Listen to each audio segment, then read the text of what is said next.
Let's see what we stumble upon now. We go through here.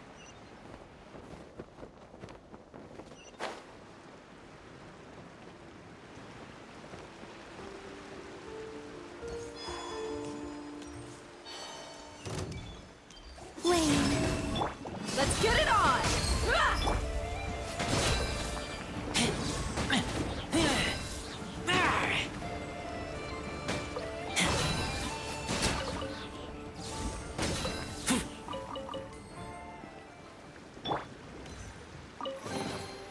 You keep them.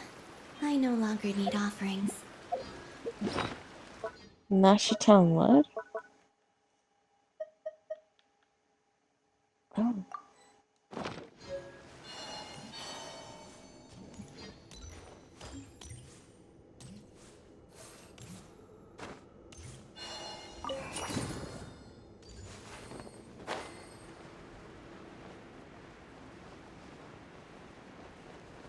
This place has many nooks and crannies. I love it.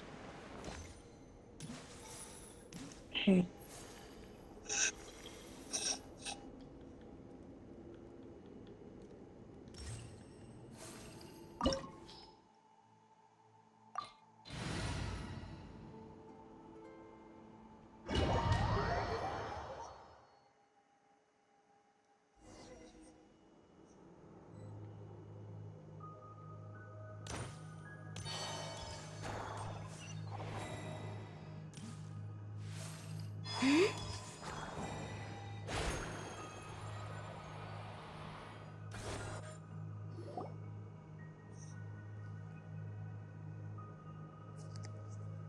Are these people...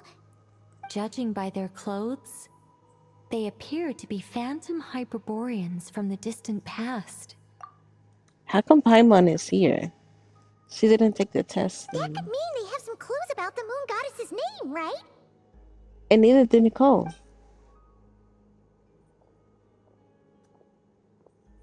Hey He there! cheated. Could you tell us what the moon goddess's name is? Nope. Sorry. That's probably a weird question, huh? How do we explain this? The moons are long gone, and their goddesses are dead. Their names no longer mean anything. That's not what I asked you, When a brother. new moon goddess is born, we will surely know her name. We have used every last resource at our disposal.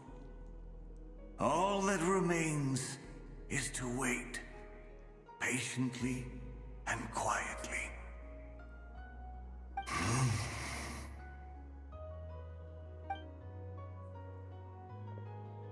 Were the people of the past all this devout? It looks like this phantom doesn't intend to converse with us any further. Surely the new moon goddess he speaks of must be Columbina. Alas, Kuthar's birth came long after the age in which he lived. But, maybe if we find a phantom from a more recent age, they might know Columbina's real name. True. Keep an eye out. We should be able to tell which era they're from by the clothes they wear. Yeah, you've been pretty talkative this whole time. What changed? Oh, nothing. I'm fine. You all make good points. When the Hyperboreans speak of moon goddesses, they mean the three from truly ancient times. I can't imagine they would know anything about our current moon goddess. There once was a time when the moon goddesses blessed them greatly and protected them from harm. So, when the war between the gods and dragons plunged the world into chaos, it seems they looked once more to the moons for help, praying for a new goddess to be born. Yeah, that checks out. Let's continue on. Who knows what else we may discover?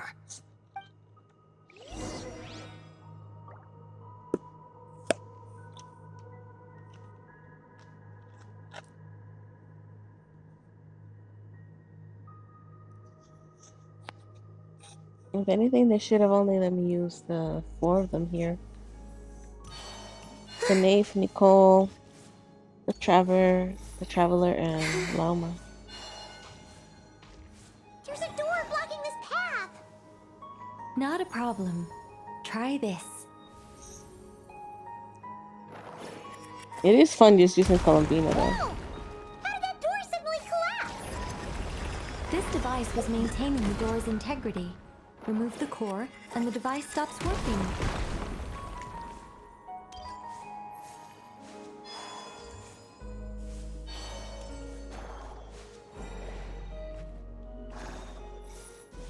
Might be Skywalker here. Is this our destination?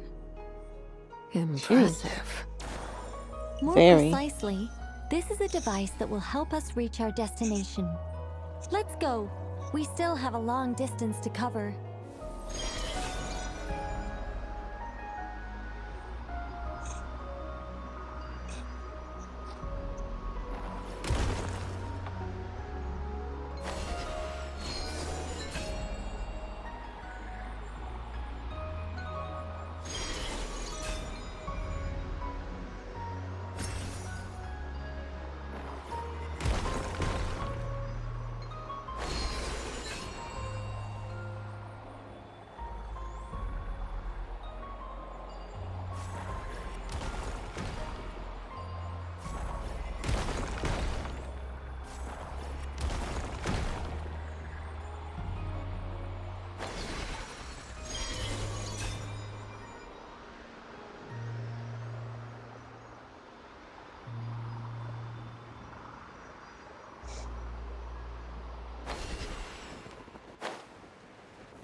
Let's try that device again. Remember the door from earlier?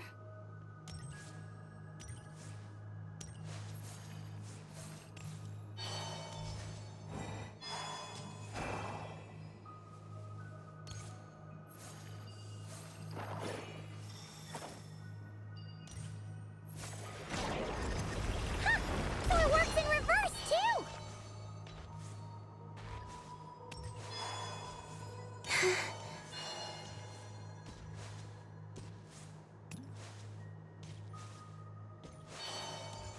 The humans we see are all phantoms, but the monsters are real. What a fascinating place. There'll be plenty of time to admire it later.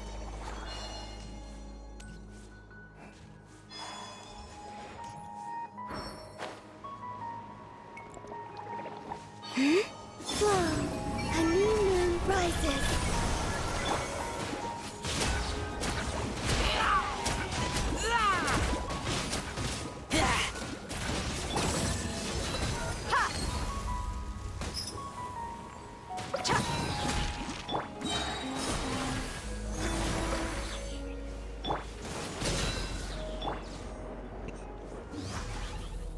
Three moons converge. Leave it all to me, as a dutiful maid would.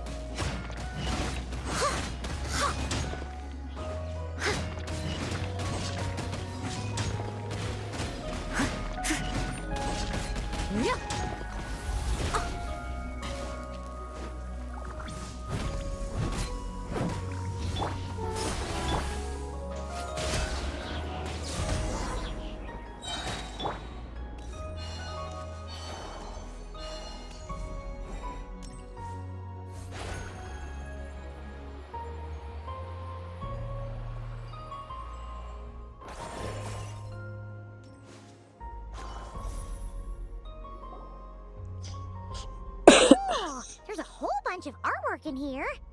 Seems pretty old. Nicole, this is probably your area of expertise. What do all these paintings mean? Let me see.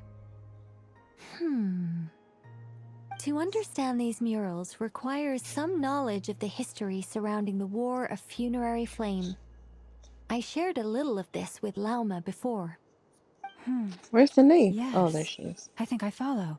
The dispute between the Moon Sisters, the transformation by Nibelung.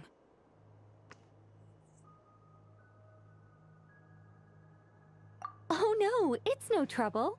I'd be delighted to share the tale again. Alright then.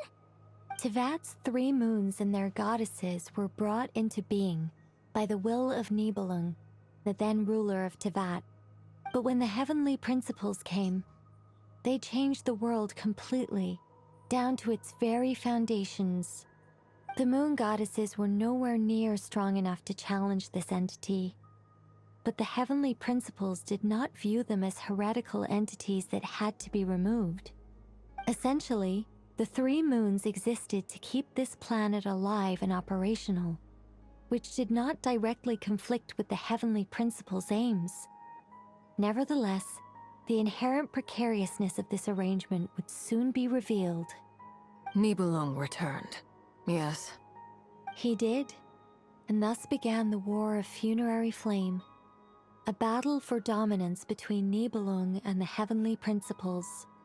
Discord would soon emerge between the 3 moon sisters. One would voice the opinion that they should follow Nibelung, for it was he who first hung the moons in the sky. Another would argue that taking sides in the conflict would only bring the world closer to ruin. There was no telling where it would lead, especially since their creator had returned, bearing the perilous power of the abyss. Nibelung would eventually discover their disloyalty. He had all 3 imprisoned before transforming the moons into weapons with which to fight against the heavenly principles. What? Weapons? Yes, the very moons that had once defended the planet became instruments of death and destruction, striking terror into the hearts of all living things. And although the heavenly principles and the 3 moon sisters had once been at peace, it now seemed that the moons posed an unacceptable threat to Tevat. It is possible that the heavenly principles did not know of the goddess's imprisonment. If so, the weaponization of the moons would surely have been viewed as an intentional breach of the peace agreement.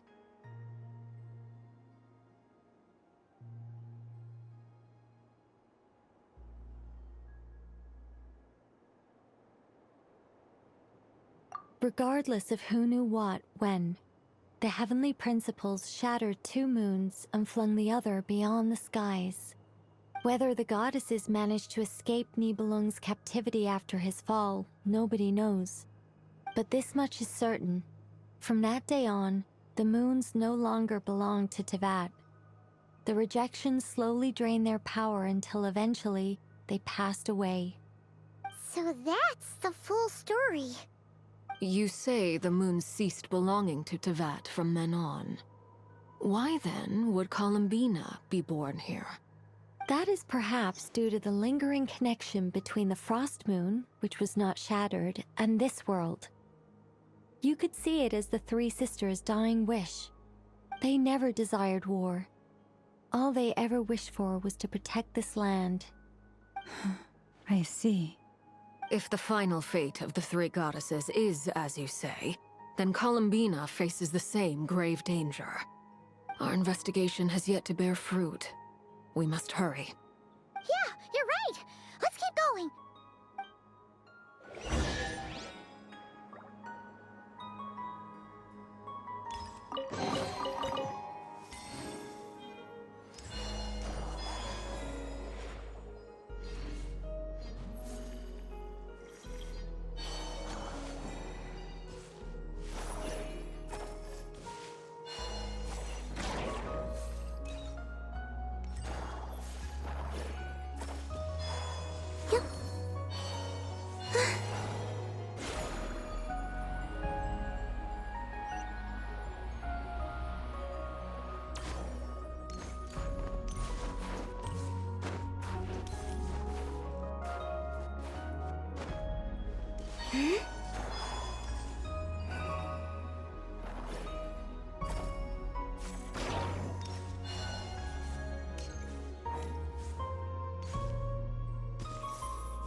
Why do the creators of this world no longer show mercy upon their people?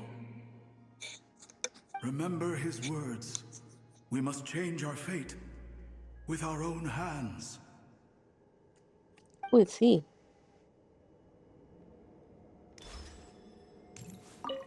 Should we trust him to keep his promise? We have to. There's nothing else we can do. Wait, that's odd. Who is he? Isn't... Oh, I'm sorry. Sorry, none of them related to the birth of a new goddess. There's no mention of Columbina. No, not really. It's just that over 30 possibilities emerged in my head, so I can't be sure who he is. It's been too long. My memory isn't as sharp as it once was. Okay. 30.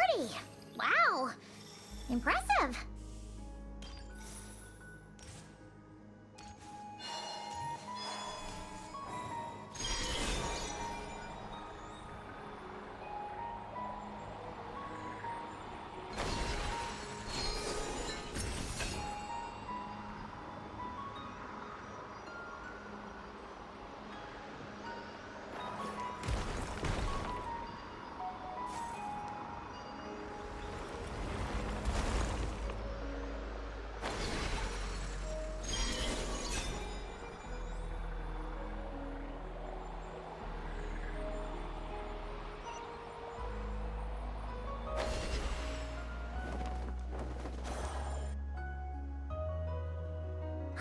We're finally here. Guessing we'll need to activate this thing? Indeed. I was a little worried about that at first, but as we got closer, I sensed that the Kuvaki within it flows unimpeded. It should be functioning normally. The only issue is how to activate it. It's looking a little worse for wear. What about the cores from some of the other devices we've seen? Can we repair it using those? In all likelihood, yes. I imagine that would have been the Hyperborean's backup plan. Let's look for some cores.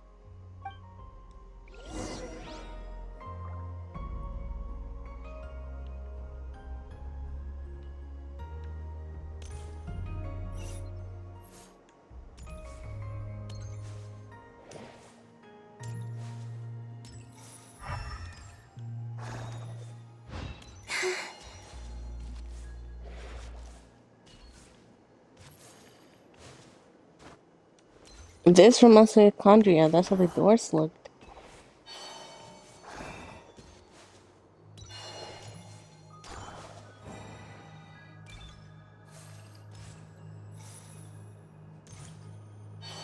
There's a chest in there.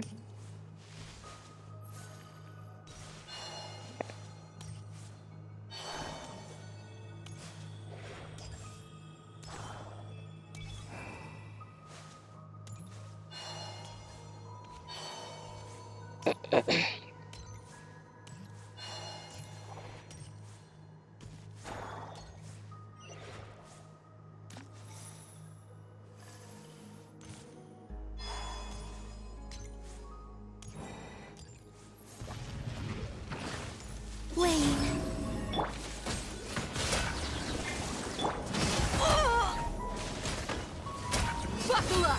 You asked for it!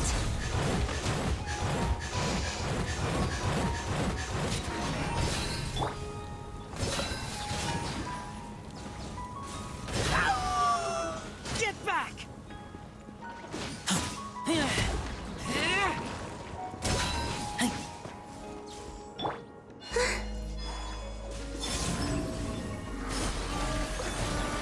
I must leave no stone unturned.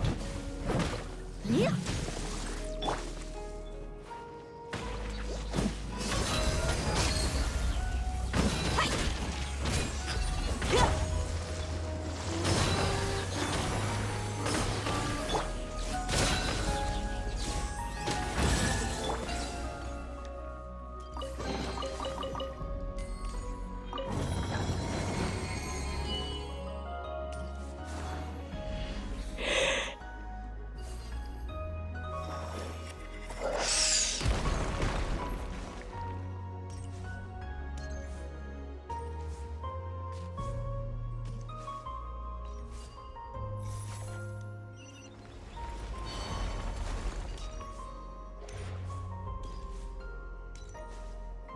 Yeah, that's everything in here looks like How do we get across? Condria.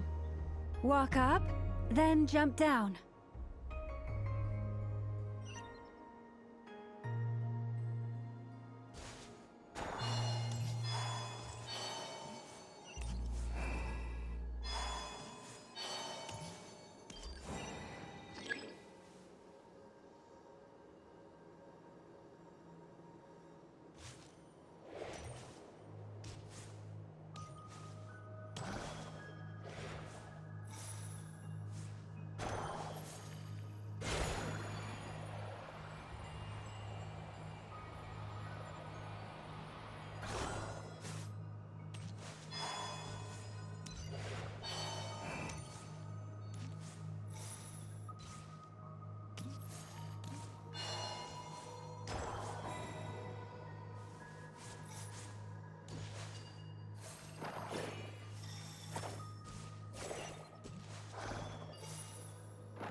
That should be enough cores. Let's head back.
The device is up and running. It's hard to believe that the ancients were capable of constructing such things. Paimon sees our destination! It's right up ahead! Yes, let's go.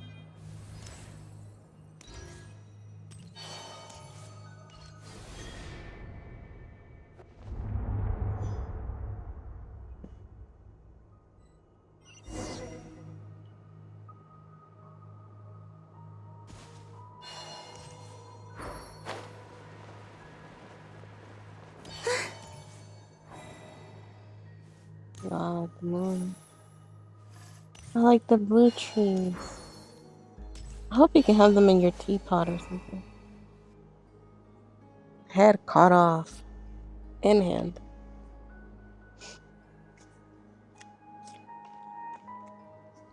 This is where the people of Hyperborea communicated with the moons.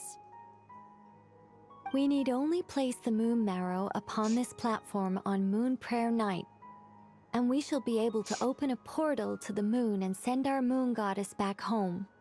The assumption being, of course, that we can find her first.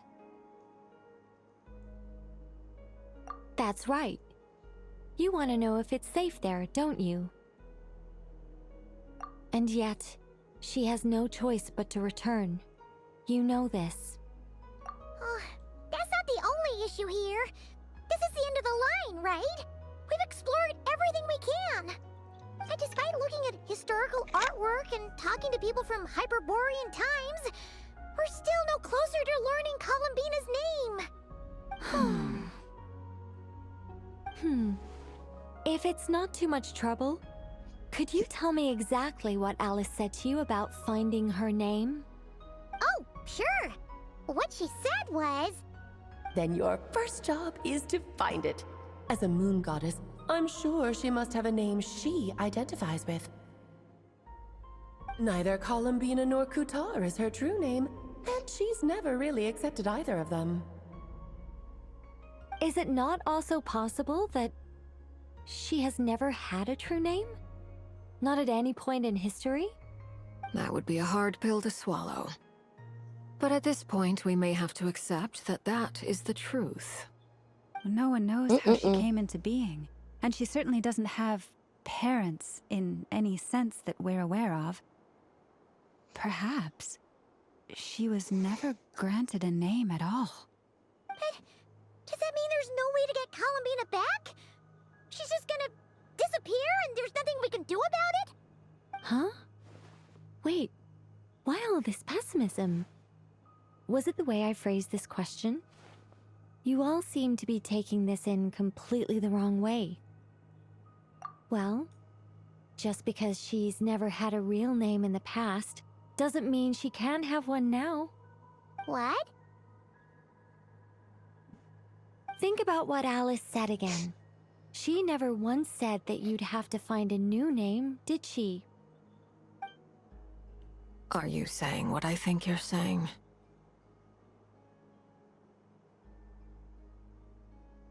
Yes. Names are anchors that connect us to the world. If she doesn't have one already, then all we have to do is create one, no? It's like... yes. Traveler, when you first arrived in Teyvat, do you think you would have turned around if someone behind you shouted, "Hey, Tumaini"? But what about now? I understand what you mean. Life is a long journey. Even the friends and family by our side can change over time. When people call you by different names, what matters isn't so much the words themselves, but what they symbolize. And of course, whether that resonates with you. Ether. So, close your eyes and picture the moon goddess in your mind. If you were to call out to her in this moment, what would you say? Columbina. Columbina. Columbina. Paimon would call her Columbina too. Well, she has long forsaken everything that Kutar represents. I think from now on I should call her Columbina too. Well, it sounds to me like you found your answer. Are you sure? I fucking Is it knew it. really that simple? We haven't found her this whole time, and not for lack of trying. For a journey like this, the process is every bit as important as the outcome. Had you not searched far and wide, rejecting every other answer you were offered? How could you have come to an answer you felt was finally correct? Oh, it all makes sense now. This has Alice's fingerprints all over it. Are you suggesting that Mage knew from the start that Columbina never had a real name to begin with? Lord. I can't say for sure. But I can definitely imagine her chuckling in satisfaction somewhere right now, saying, "Ah, what fun." Facts. We all gotta jump her. You should hurry. The festive moon has begun to rise. Do not worry, for when you called the name Columbina just now, I could sense that the power within was enough to summon back the moon goddess. The power within what? The name? Yes, so, the thing is...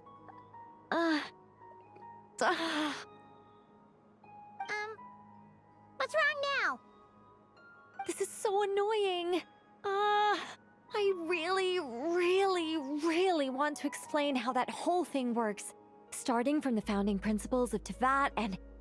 Oh, I could talk about this for hours. But deep breaths, Nicole. Deep breaths. You're an angel. A sober, sensible, solemn angel who has her priorities straight. Sober? Okay then. Sorry for asking. Clearly a bad call on Paimon's part. Anyway, you all need to hurry. Last thing, remember how it felt when you called out that name. Then it is agreed. By the name Columbina, we shall find her. Then we'll throw her the best Moon Night party ever! And at last, we will send her home. I know she wants to go back home. Phone your friends, everybody's supposed to look at by calling her name. Who you've met. Where you first met. I can barely move anymore. My consciousness is fading away. Have they come back out? I'd love to see them one more time.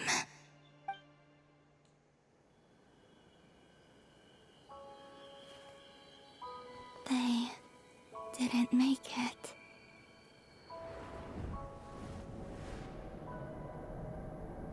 Could you tell me your name? My name is... Columbina!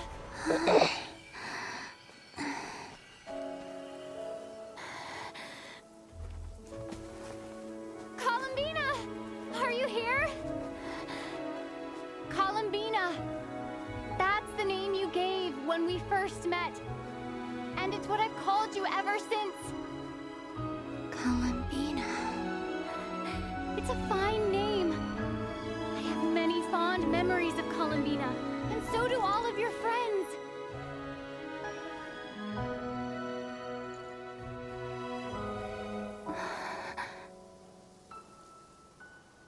If you like this name,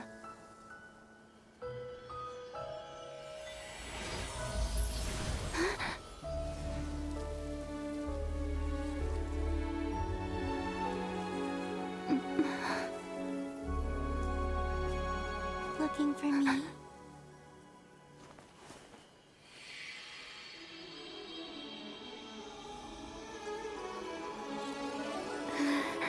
Can we hug, please? I like it. You can carry on using it. My name is Columbina Hyposelenia.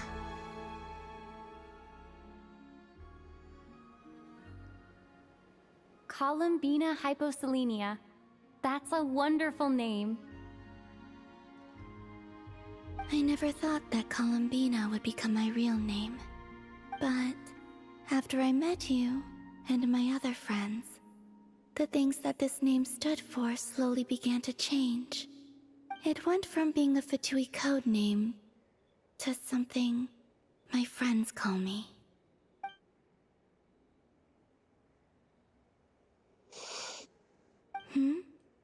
What is it? Why aren't you saying anything? I'm just so happy for you. Thank you. So, where's everyone else? We can go and meet them very soon. Everyone went to different places to try calling your name. Great.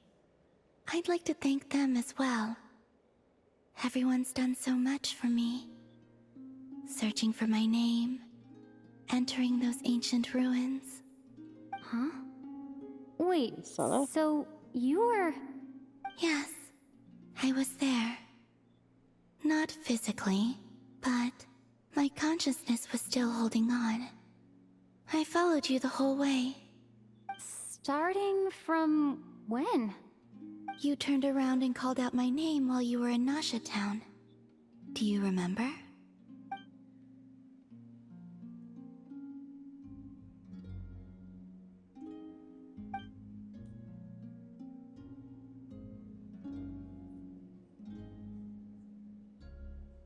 Let's go.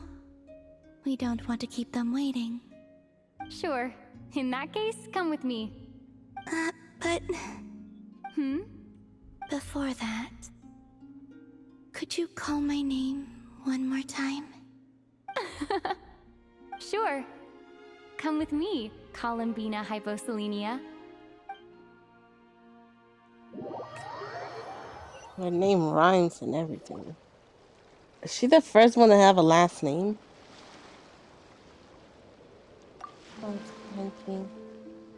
It's like everyone speaks Spirit sign language, so it's too long enough to get the message. Columbina! Oh, this truly is wonderful. Thank you for hugging her. I can't breathe. Ha ha! Just in time for Moon Prayer Night. It's good to have you back, Miss Columbina. Yeah, we were worried sick. Thank you, my friends. With your help, I now have a name that belongs to me. Columbina Hyposelenia. Where's the second half from? You added it yourself? That's right. It means... Born beneath the moon. Yes. And by extension, it can also mean born beneath this world. A fine name. Now, as much as it pains me to interrupt this beautiful reunion, I feel obliged to remind you that the Moon Prayer Night celebrations in Nasha Town have already begun. Don't you want to enjoy the festivities? There's so much to see and do. And some of the ambient lighting and entertainments were sponsored by the kind souls in the Hexen Circle. Nicole? Why have you turned into Dodoko? So you're Miss Nicole. Thank you for helping us, and for helping me find my name. It's nice to finally hear your voice. You're quite welcome. Guiding lost people to hidden treasure is what we Seelie do. And if you ask me, spiritual treasures are far more precious than material ones. Chests are all well and good, but this was what it's all about.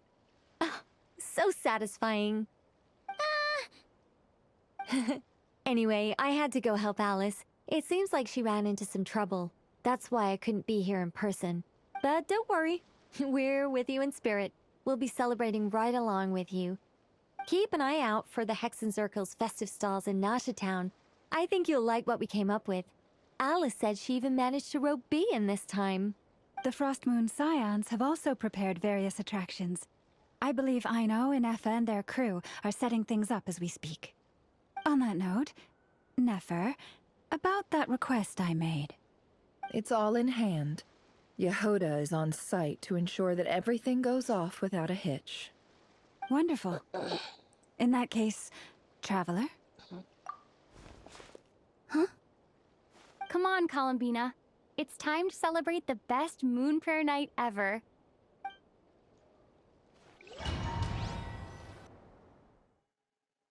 You're not gonna talk about her going back home?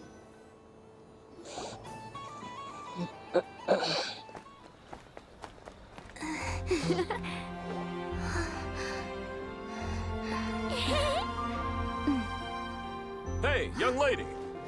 Would you like some Moon Prayer Night candy? Happy Moon Prayer Night. Oh, yeah. I almost forgot to say. Welcome home, Moon Goddess. Ah!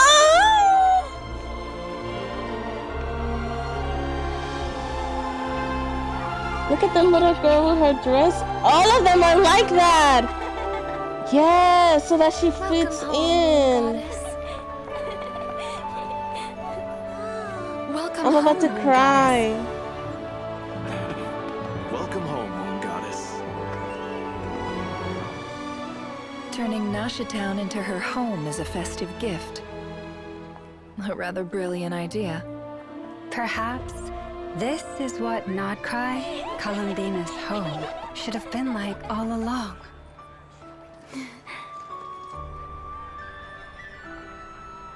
Thank you for the gift. I like it a lot. That's so fucking cute. This feels like the surprise of my life. I do. I never imagined I'd ever get to enjoy Moon Prayer Night with everyone so freely. If you're happy, we're happy. quite a strategy you came up with. Hide the tree in the forest. It's not your usual style, Lauma. Is there something about Moon Prayer Night that enhances what's in your head as well as the antlers on top? Apparently Lol. so. It even inspired a perennial penny pincher to use their resources for a greater cause. It truly is a magical festival. Shots fired.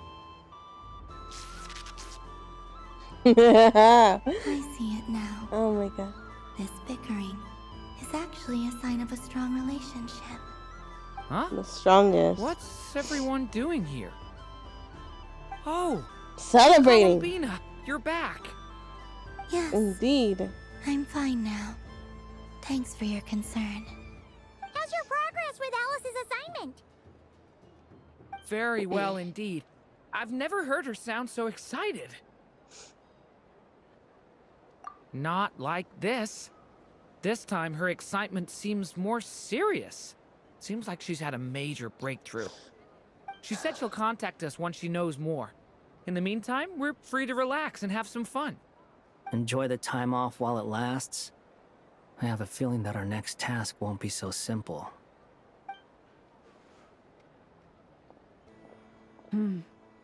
I should go. I still have a few things to attend to at the Frost Moon Scion stall. And I think I'll take a look around.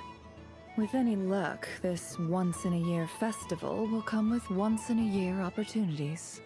Hold up a second. Where's Varka? Getting I drunk. believe he made a beeline for the flagship the moment he entered Nasha Town.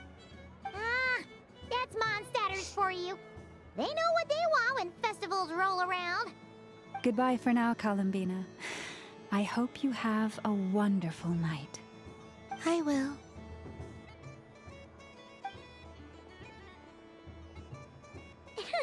Well, in that case, don't just stand there. Get out there and have some fun. You'll definitely get a warm welcome at every stall. Oh, also, take this map with you. It's a guide to the festival. I'm surprised I haven't questioned about her not being able to see. Oh shit.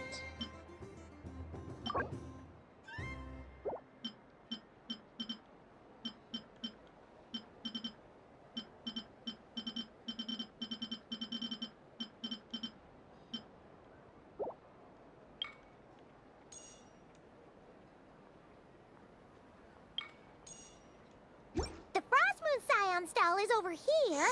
Lauma's invited a whole bunch of cute animals to celebrate too. Over there is the Hexazircle section. Alice seemed more excited than anyone about this festival, so she insisted on making it a grand affair.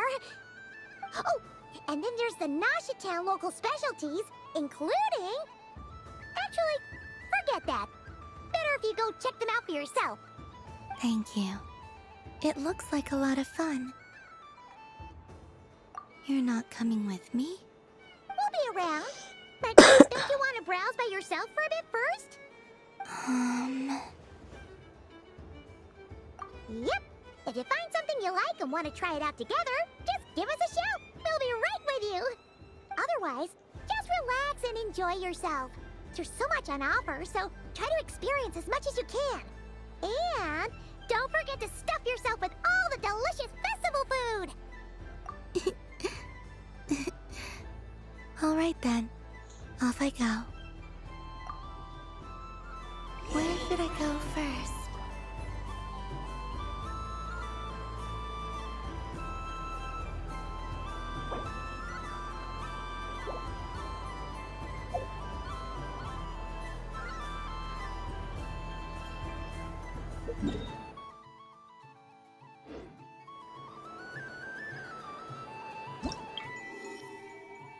Oh, okay, that's what happens.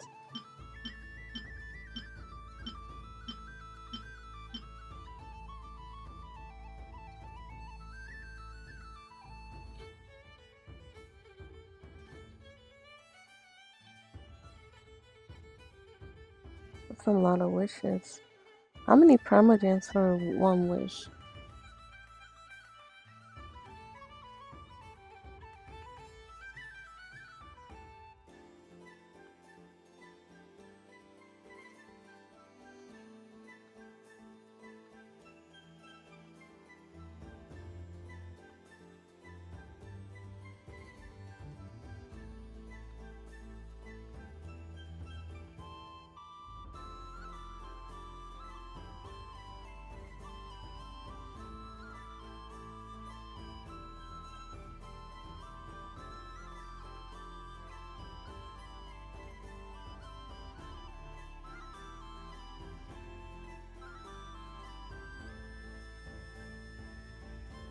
160, okay.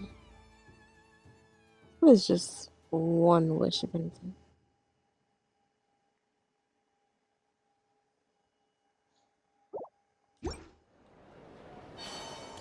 So this is the Frost Moon Scions area.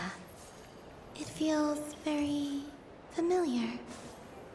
But everyone looks much happier than usual.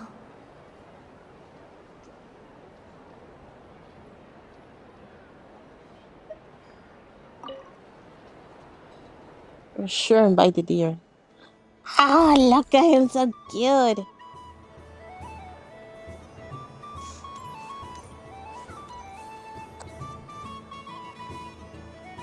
Wow, the Frost Moon Scion stall looks kind of plain, but it's pretty cool once you get into it. I don't go to Hisi Island much, but it's got that, like, old world cultural feel. And if culture means we get more festivals, I'm all for it! Hello, Yehoda. I like the balloon. Columbine... hello, Moon Goddess? That was too close. I almost gave the game away in front of the staff. Oh, wait. What's the deal with her shoes? They don't make a sound when she walks. I could do with a pair of those. Do you like balloons too? Balloons? Oh, you mean those? What's so fun about balloons? I'm not a kid anymore. They're probably more up Aino's alley. Yes. The animals seem very curious about these strange flying objects. I was drawn here by their voices. I recently learned a fun new game you can play with balloons, so I decided to come and give it a try. A new game? Oh no, she's gonna throw it at her. Hello. Welcome home, Moon Goddess. Here to buy some balloons? Yes. Could you give me a few that haven't been inflated yet?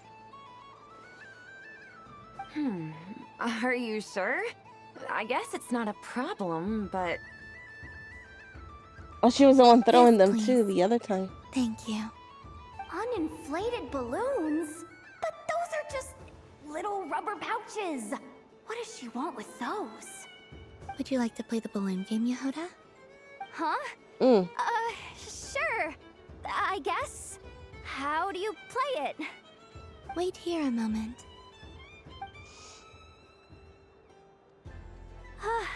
Oh. This is so weird. What have I got myself into now?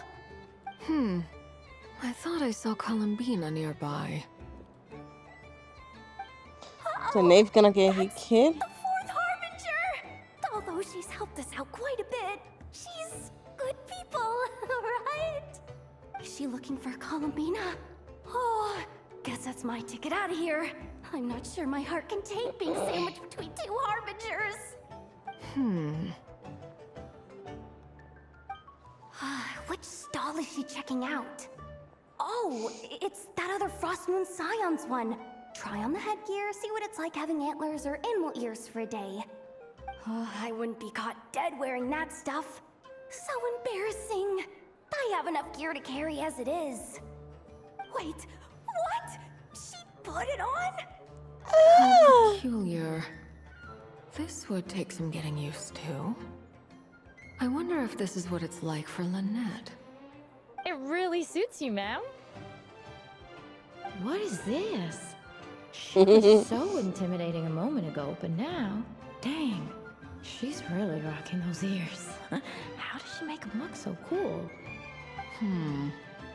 I love the I black suppose and I white may as shit. well keep them on for now. All part of the festive experience. She's coming this way. Oh, Jehoda. How do you do, Miss Yehoda? Oh, jeez. Don't talk to me while wearing that thing. Where am I supposed to look? Oh, hey there. I'm looking for Columbina. Have you seen her? She just... Huh?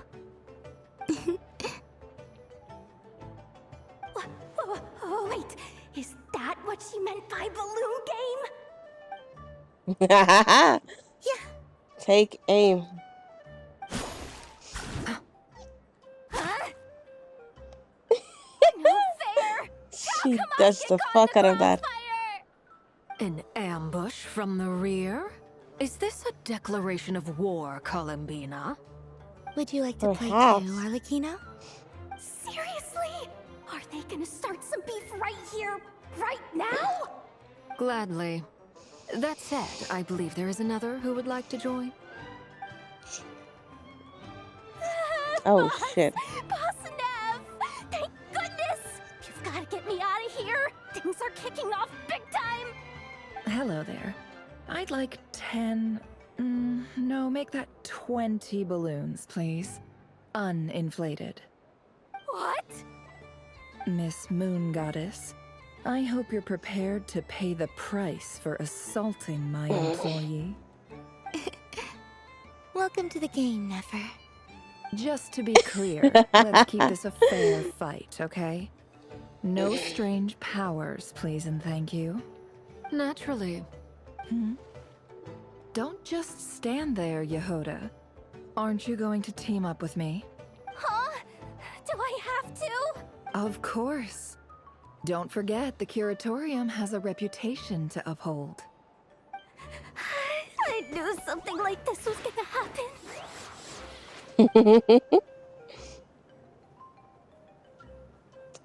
So cute.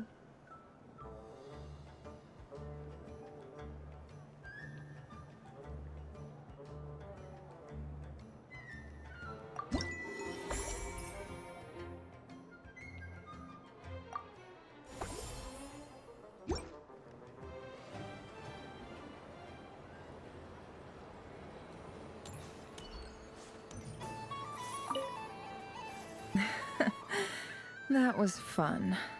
It's a shame Ashru doesn't like playing with water. Or I'd have roped him in as well. Who? Oh, the cat. Right?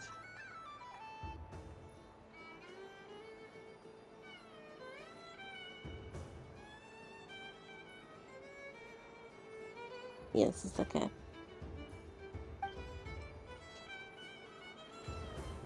It is a shame. They're so destructive.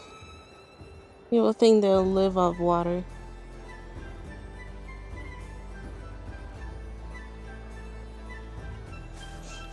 What's this?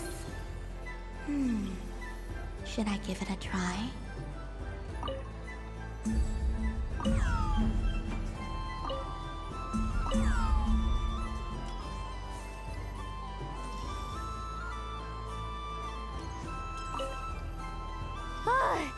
I just had a water fight with 2 Fatui Harbingers.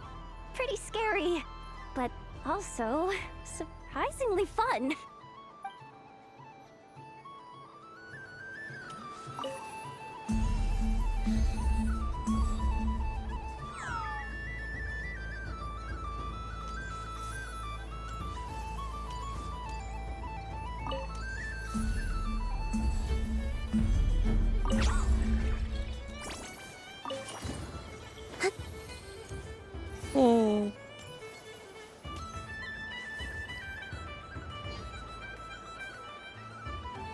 I wish for a never-ending supply of laka berries. What a humble wish. Probably written by a child. Llama. Is that Llama the Moon Chanter?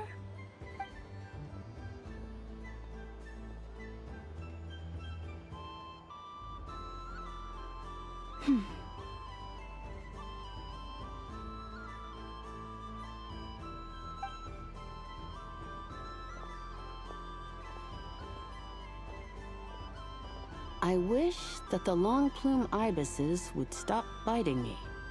Oh dear, poor Llama. All right, I'll write that one down for you. Oh. I got it. While everyone else is celebrating Moon Prayer Night, you're as busy as ever. I don't mind. It's rewarding work. A good kind of busy. My antlers are at their heaviest tonight, and the Kuvaki waves are especially strong. But as I help these dear friends hang their wishes up, I feel a great peace within myself that is hard to describe.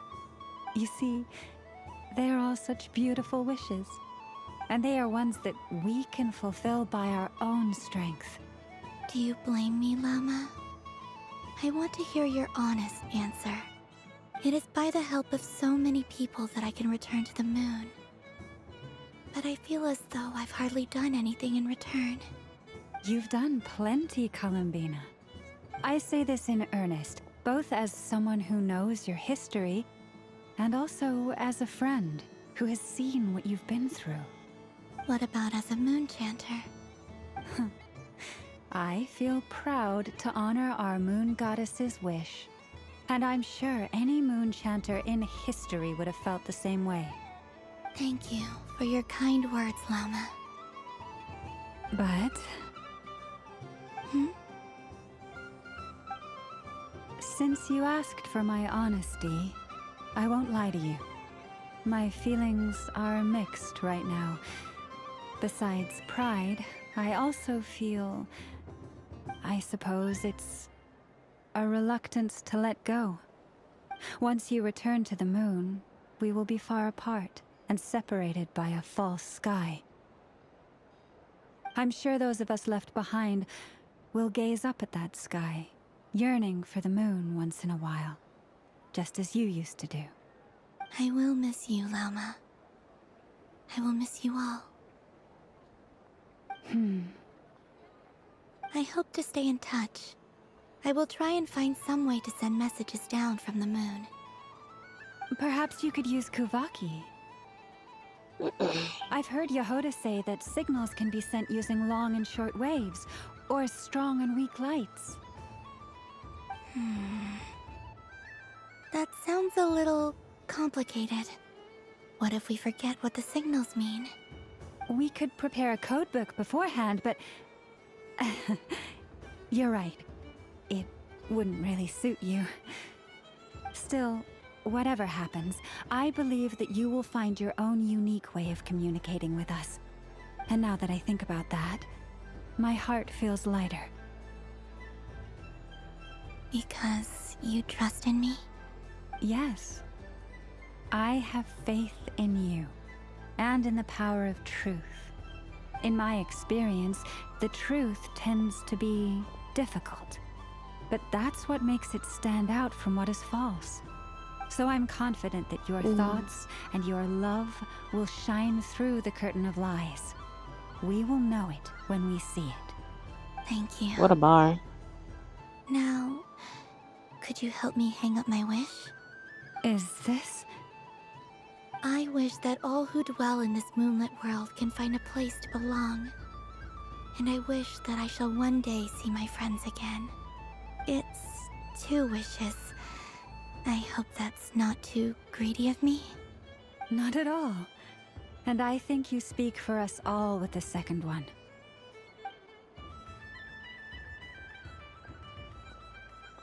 I shall continue to pray until the day that all of these wishes come true.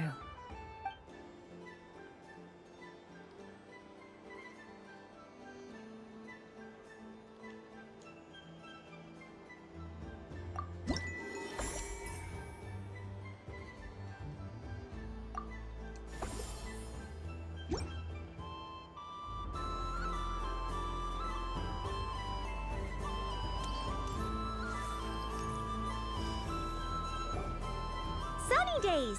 I prefer sunny days! Ah, well, you are as warm as the sun itself, Moon Goddess. Very well. I believe your Twins. spirit animal has to be this most adorable chic badger. Wow! Thank you, Mr. Talking Magic Lamp! Have a very happy festival, Moon Goddess. Lance? That's you, isn't it? Shh. It's our little secret, my dear traveler in Paimon. Okay, sure, but why are you here selling sugar sculptures? Everyone celebrates in their own way. After gazing into the abyss and spending time around gravestones all year, what better way to relax than to see sunny smiles on the faces of the living? Besides that, I like to think of myself as a fair judge of character. I dare say matching personalities to confection suits me rather well. That's not what Paimon was talking about. Aren't you afraid that your true identity might be exposed? Should I be? There is all manner of magic in the air this moon prayer night, thanks to the work of the great mages. I see Miss Columbina is hiding in plain sight. Why should I not do the same? Why miss this rare opportunity to enjoy a special evening in my true form? Fair enough. You got a point there. People who don't know you will probably think you're just a talking lantern. His true form is a lantern? Well, now that we see eye to eye, what brings you here? Not a search for your spirit animal, I presume? Ah, well, actually... Here, see for yourself! Oh, this is... How wonderful. A beautiful idea. Yeah! Oh, Clark. Which is that Barca, and he said that having everyone draw their own section was kind of boring. So, he did your bit for you. Varka. Ever the maverick. I see his artistic skills are truly one of a kind. In that case, I shall paint something on Mr. Albedo's behalf in a short while. What? Why not now? Ahem. Welcome home, Moon Goddess. Phew, that was close. Hello, Flint. Duh. I recognize you right away! What keen eyes you have, Miss Columbina. Especially considering they are shut. I did not see you. Funny. Rather, I sensed you. I can sense the fluctuations in Kuvaki all around me. One would expect no less of the Moon Goddess. Might I interest you in some candy? Yes, please. Excellent. I shall make some for you right away. Something the matter, Miss Columbina? What about my spirit animal? All the other children carrying sugar sculptures are talking about it. Wait, is she taking the test seriously? My apologies. How could I neglect that? You are quite right, Miss Columbina. Every one of us has a magical creature living in their heart. Would you permit me to help you find yours? Yes, please. Do you prefer the day or the night? Night. Which of the four seasons is your favorite? Winter. Think of a perfect day. What is the weather like? Sunny, rainy, or perhaps cloudy?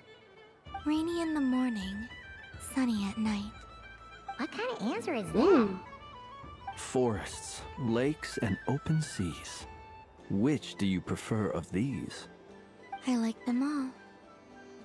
Imagine you opened your very own shop. What would you sell there? Moonlight, I think. Wow! Paimon would totally shop there. What the fuck is he gonna assign her to? It wouldn't cost anything. You'd just need to visit. Aha! I believe I know what your spirit animal is. Here, for you.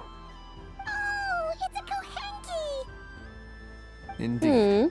A free-spirited being with a deep love for all things here in Nodcry, who selflessly lends her aid to as many people as she can reach. It is the perfect fit for you, Miss Columbina. Thank you. It would be my honor. But you shall have to forgive me. We have known each other for quite some time. I doubt there is any answer I could give that would come as a surprise to you. So instead, would you accept this sugar sculpture as a token of our friendship? It's a lantern. Hey, why don't you two go enjoy your candy over there? Paimon wants to try out this spirit animal thing too. Right, Blintz? Come on, play ball. Uh-oh. I'll get this drawing done. But I want to hear Paimon's answers. But it'll probably take ages. Paimon's a complex soul. We don't want your candy to melt while you wait, huh? Oh. Okay then.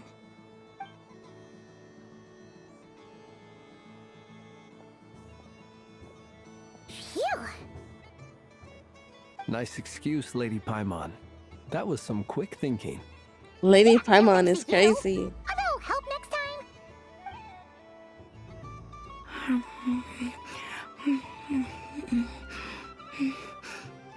It's sweet. Is that Lockaberry? I wonder what flavor the traveler got. This way, this way! It's the candy-selling lantern! I'm coming! Of course.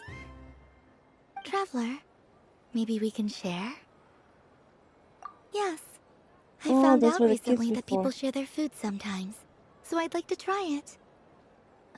Or is that a no? Thank you.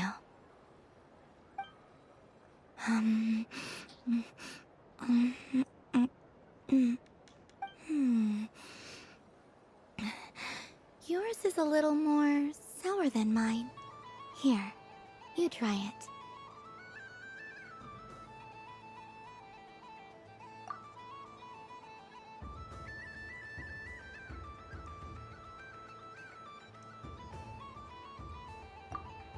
Are you sure? Amazing. My sugar sculpture has shrunk, yet my heart is filled with feelings of sweetness. Aww. I will remember this feeling. Sure.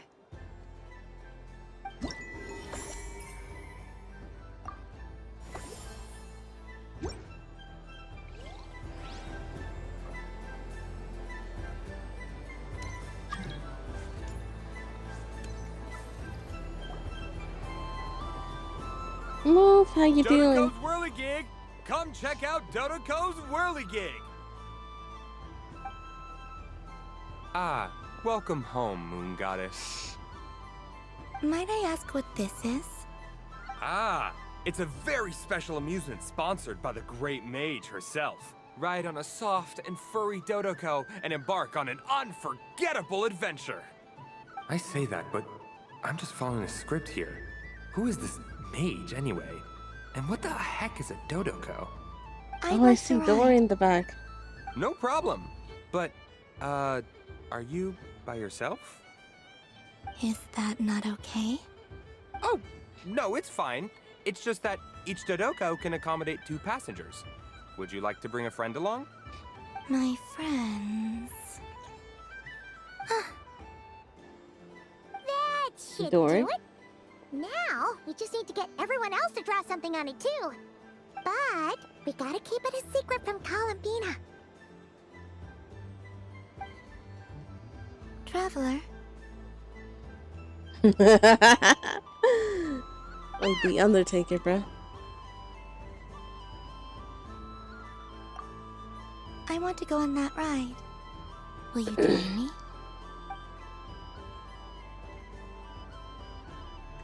Let's go then.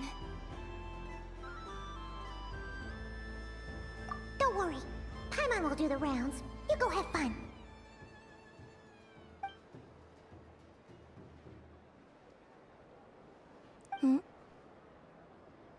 All right. I think we have to wait in line over there. Please take your seats. For safety reasons, you mustn't try to leave the ride before it comes to a complete stop. All right, you're all set. I wish you both a wonderful journey.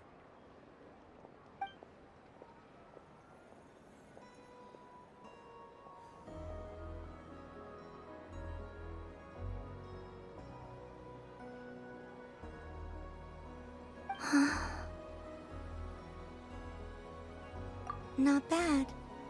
It reminds me of riding a moon lane. Sometimes, the Kuhenki circle around me like this, playing their beautiful melodies. Yeah, I'm going to miss them. Oh.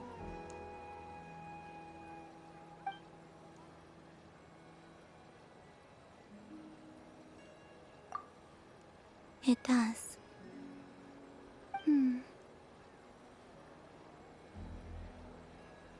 I've felt scared in the past, too. But this is a little different. Yeah. Trying to see the screenshot every time there's a picture like this. You know something? I got to see a lot of fascinating things during my disappearance.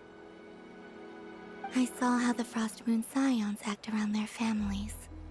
So different than how they used to act in my presence. And I also saw how they interact with their friends. It made me curious at first. Why do people act so sincere when they're worshipping gods, but save their truest, warmest feelings for each other? Slowly, I came to realize that it's because they trust one another. They know, deep down, that they'll be accepted for who they are. All of it. The good and the bad. I know. I knew it the moment you started calling out my name. What I fear now is the end. I fear losing all this the very night I have gained it.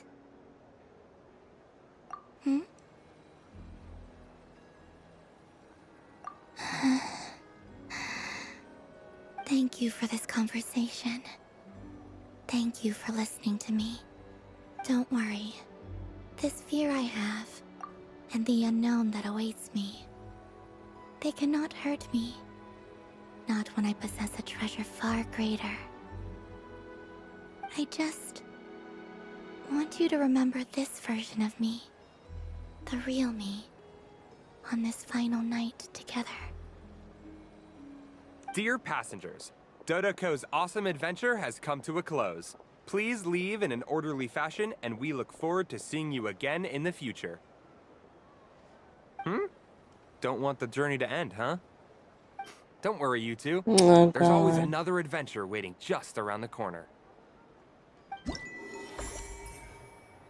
Man's spitting facts without even knowing it.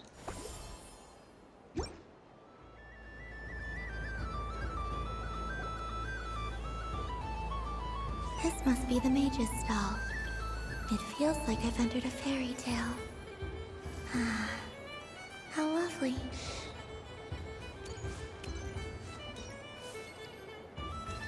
Varka.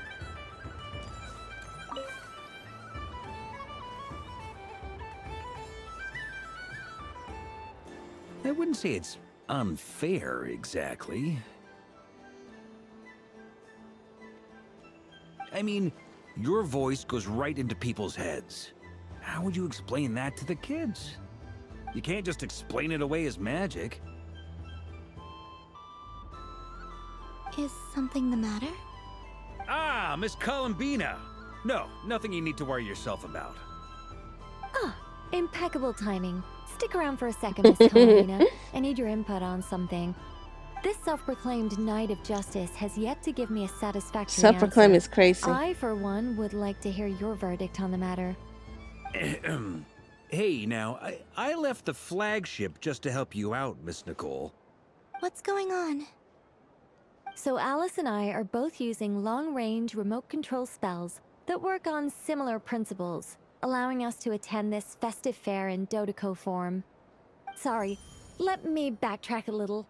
While similar, there are some key differences. Alice, being a great mage, wanted her Dodoko to reflect something of her own charm and mystique. So she adjusted the way its tail moves when it spins around. An entirely gratuitous move, in my opinion. I hardly see how anyone is going to notice that. If anything, I'd say that anyone who stares intently enough at a Dodoko's tail to notice such a small detail is someone we ought to be highly concerned about. I only say this to emphasize that my question has nothing to do with tails. Now that we're clear on that, why is Alice's Dodeko permitted to interact directly with the children celebrating Moon Prayer Night, while mine is not? Your voice speaks directly into people's minds. See? Exactly what I said. Miss Nicole? Ugh, I can't stand it. I know that probably makes me sound like a whiny child acting out in front of their parents. And it's a little embarrassing now that I think about it. But hey, I said it now, I can't take it back. That would be even more embarrassing. Also, don't go reading too much into that analogy. It was off the top of my head. I'm actually an awful lot older than either of you. Miss Nicole, are you saying that you'd like someone to play the game you've prepared? I'm not so invested in that. It's just something cobbled together using items I borrowed from Alice. She probably didn't even make them herself. The point is, I want to know everyone's thoughts after they receive their prizes. But as you've said, I can't just ask. I've been biting my lip for so long, and I've had no one to vent my frustrations on. I thought this was going to be a nice, straightforward festival where I'd get the chance to guide people to treasure. Well, can I play? I can't guarantee that I'll win a prize, but... You will? I'd like to try. Then what are we waiting for? Let the game begin! It's like they forgot I was ever here. Trust me, that's the best outcome, brother. Just see me line left and right of them. Sounds better. Once you're selected, listen.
What score did I need to have? Congratulations, Miss Columbina! With your great wisdom, you have overcome every obstacle in your path and conquered the great challenge posed to you by fate. Fate? Well, something to that effect. If you'd prefer something more poetic, it could be the icy winds or the dawn. Anything you like, really. You could even go with the challenge posed to you by Dodeko, if that's what you're into. Anyway, you can take or leave my suggestions. Moving on. All my hopes are now resting on this. Can I open it now? Stop teasing me. Please, I'm begging you. No more talk. Just open it. Wow. What a lovely sculpture. Classic and cute at the same time. Thank you, Miss Nicole. I'll always treasure it. Ah, there we go. Music to my ears. You have my sincerest gratitude, Miss Columbina. Thank you for sharing your precious time with me and fulfilling my wish.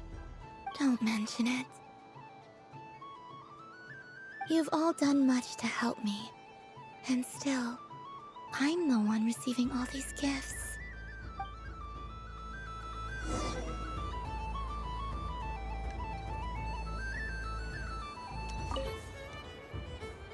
A soft and furry creature that bounces and jumps. Welcome home, Moon Goddess. This one talks too. Allow me to introduce myself.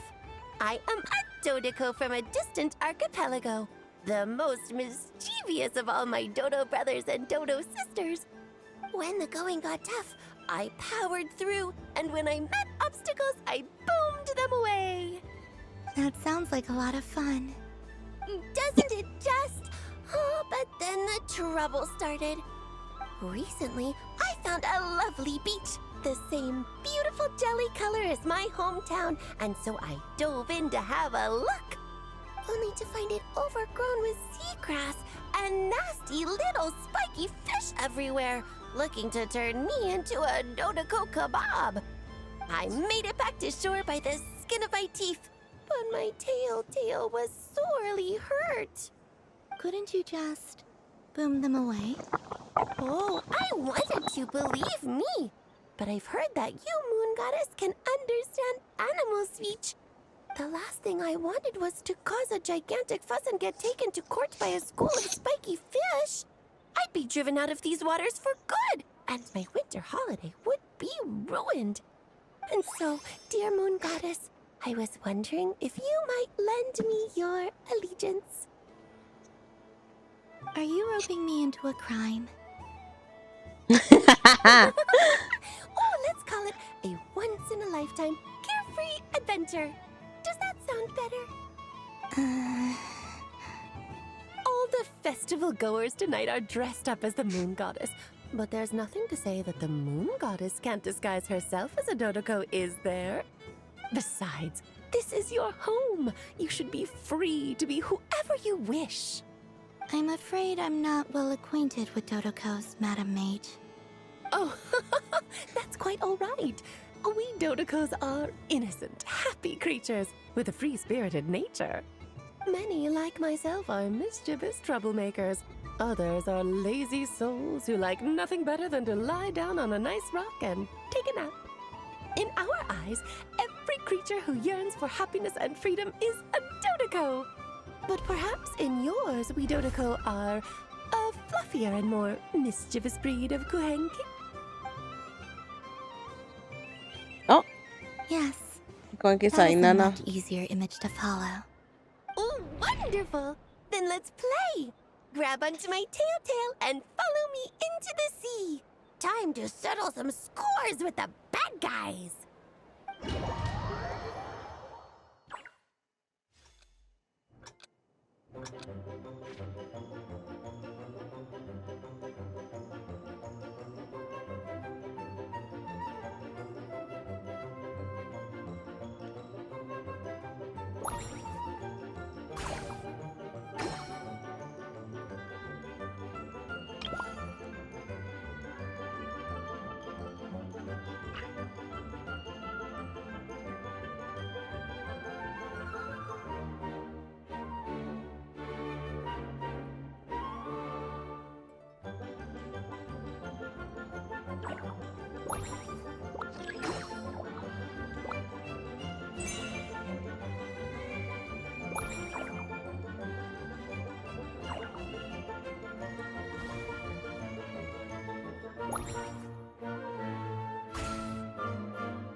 Just throw me in there. So, what do you make? The use of Jumpy Dumpties doesn't come as naturally to me as Kuvaki. But their unpredictability makes it fun. I think they call this... novelty? Indeed! And how did it feel blowing those pesky nuisances away? Not bad. Any guilt? What do you mean? Oh, wonderful! Lovely answers to all 3 questions. You've passed the safety test. Now I can give this special bomb to you as a souvenir. Remember, if you find any meanies living on the moon, you can use this to boom them into oblivion. I will.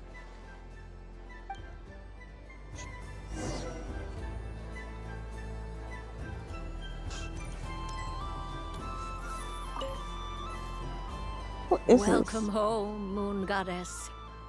Oh, you're the genuine article. Alice was right. This moon prayer night was worth watching after all. Another one that talks. Greetings. Pleased to make your acquaintance. I am the Hexenzirkel member they call B. Barbeloth Trismegistus. Columbina Hyposelenia. Pleased to meet you too. Hyposelenia. A fine name indeed. Now then, Miss Columbina, do you wish to hear a mage's divination? Divination? The Frost Moon Scions used to ask me what would happen in the future. Is this like that? From the perspective of the one seeking answers, perhaps. As you look to your journey ahead, if you seek to understand the unknown, resolve your doubts, and soothe the confusion in your heart, divination... There's a water damage in the back. Just cracks in the floor and water The spilling. unknowns on my journey. Of course, if one wishes to peer into fate, then hydromancy is the more precise option. But that is a complex affair, and to relegate that majestic art to the status of a festive amusement would seem somewhat uncouth. Besides, it is sometimes better to not know fate with great certainty. Hence, I shall use the suitably festive Luna Arcana to tell your fortune instead. It is more popular with the youth in any case. Lunar Arcana. Indeed. Unlike hydromancy, this will only display possibilities and trends. People like to think of themselves as creatures of agency and free will. Peering too far and too clearly into the future is detrimental to both body and soul. I'd like to give it a try. Of course you may. Come then, take a seat, Miss Columbina. Before we begin, are there any specific questions you would like to ask? Let's stick to general possibilities and trends, like you suggested. Ah, very well. Then I shall use the basic Lunar Arcana deck. Now, try to relax. Cast your mind upon the things you have experienced and the things you are soon to experience. I will shuffle the deck. Would you like to cut the cards yourself? You do it. No problem. Now then, to make things easier for the seeker, that is to say, you, I shall decipher the cards from your perspective.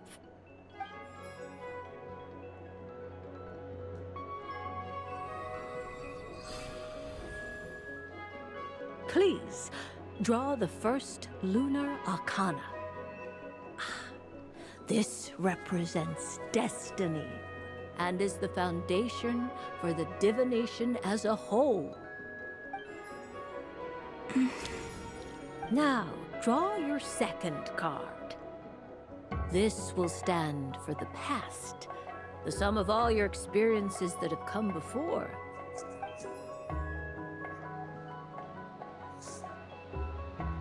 And now the third Arcana. This is the present, your interpretation of the current moment.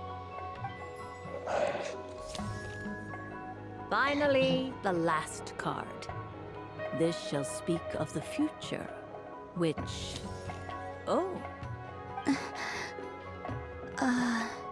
Kuvaki Pulse? Fascinating.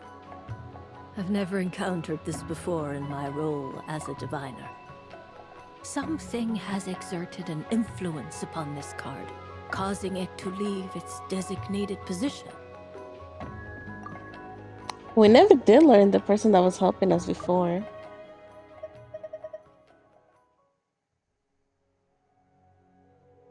First one was Destiny. What do you make of this, Miss Columbina? Perhaps this is the guiding hand of fate in action. Of course, if you wish, you can choose to deny the validity of this card and draw the future for yourself. No, it's fine. Let's go with this one. A bold decision. I must say I'm looking forward to the results. Well then, let us flip the Lunar Arcana in sequence and see what emerges. Sure. First, Destiny. No surprises here. The card that represents yours is the Moon. The Moon. Indeed. The Moon can represent the truth at some times, but deception at others. False peace, destructive calamity, and the world-changing power that lies within. When the Moon is placed on the Destiny tile, it indicates that your destiny is not what it may appear on the surface. Instead, it may yet have a hidden side.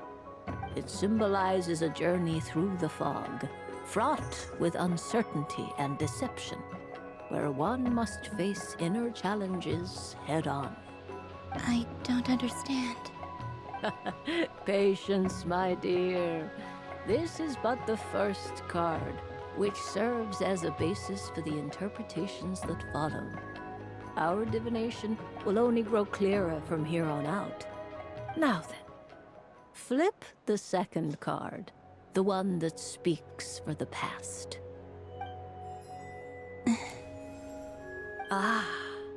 The Hermit, but inverted. Inverted? Yes. The Hermit symbolizes solitude, introspection, and the pursuit of truth.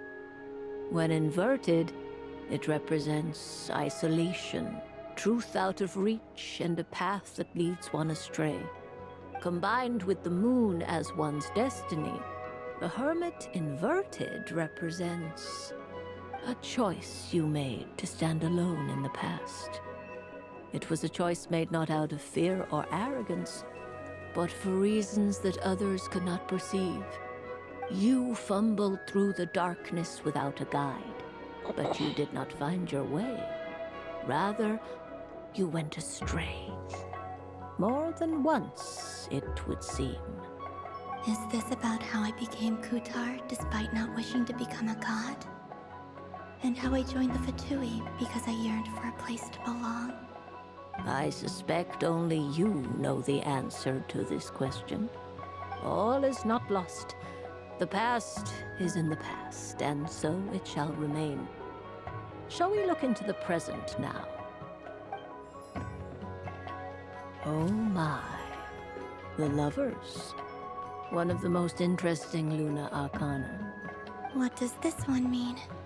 This means that you have had an unprecedented emotional experience.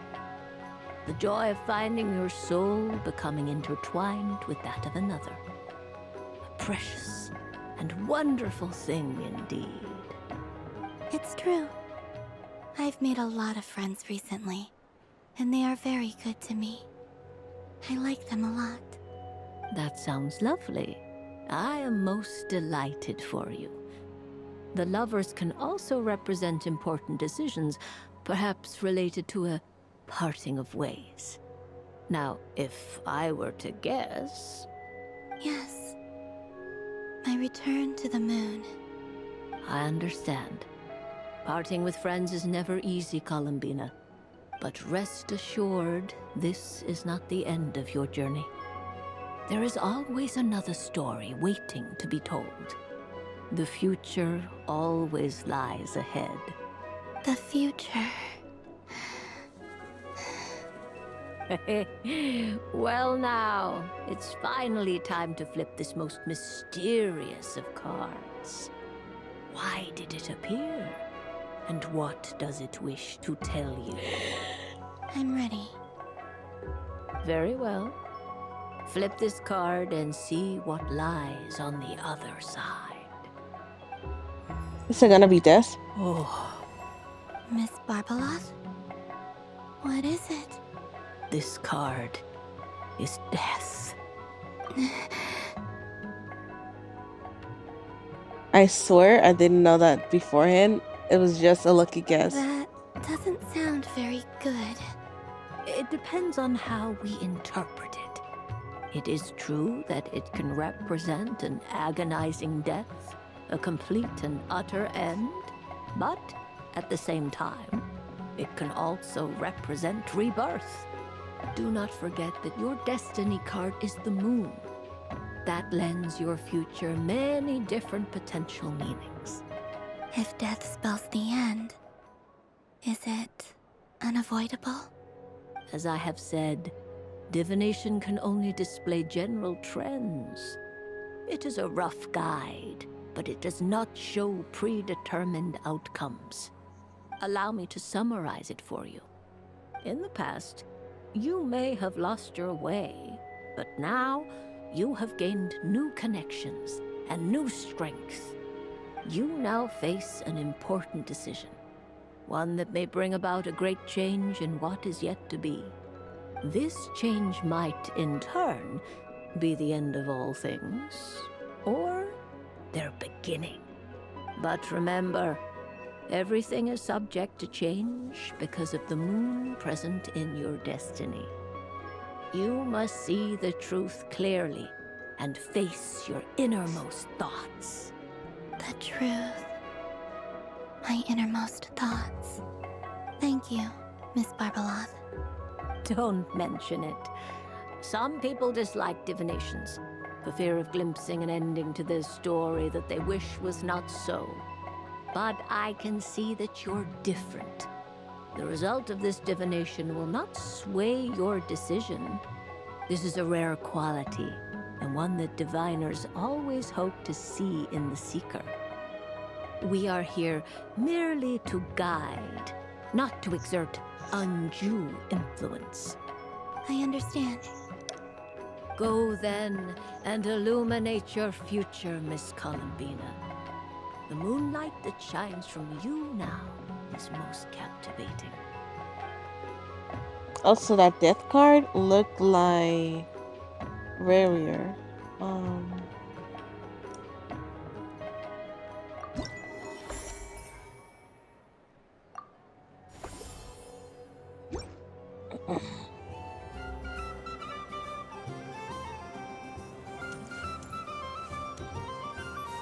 Look at that. They couldn't fix that beforehand? Oh.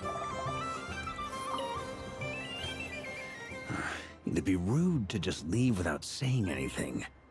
But at the same time, I don't want to barge into their lively conversation just to announce that I'm leaving. I guess I'll just wait a little longer. Huh? Albedo? This sketch is for you, Grandmaster. Oh, a gift for me. Thanks. Let's see what you've done for me. The North Wind left in a lurch.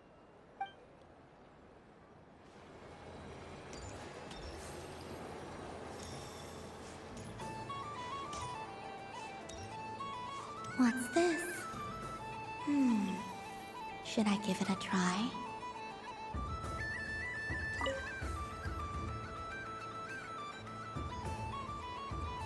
Come on, Citrus. One more round. Just one more.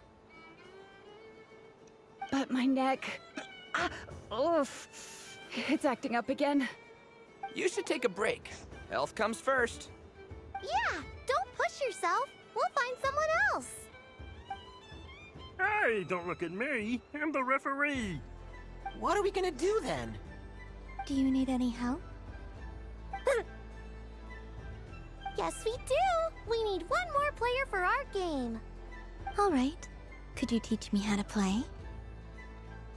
It's really simple. You just throw the dice and move by that number of tiles. First one to reach the finish line wins. Rolling a hamster means you move one tile. A paper frog is 2 tiles, and a flying squirrel is 3 tiles. 'Cause they go the fastest. Okay, I get it. So, we're all set? In that case, please take your places and let the game begin!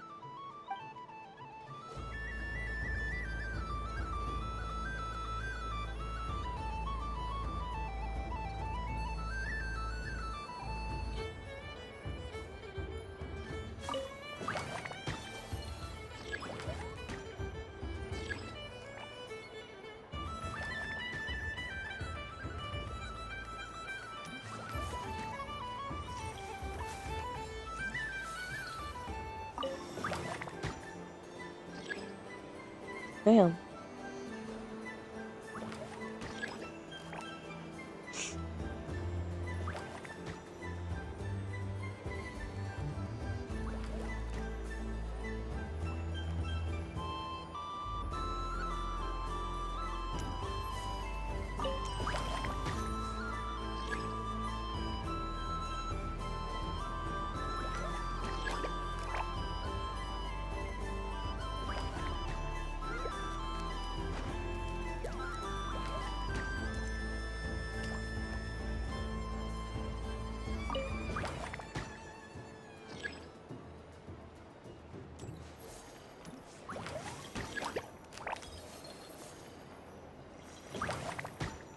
I thought I won. What the fuck?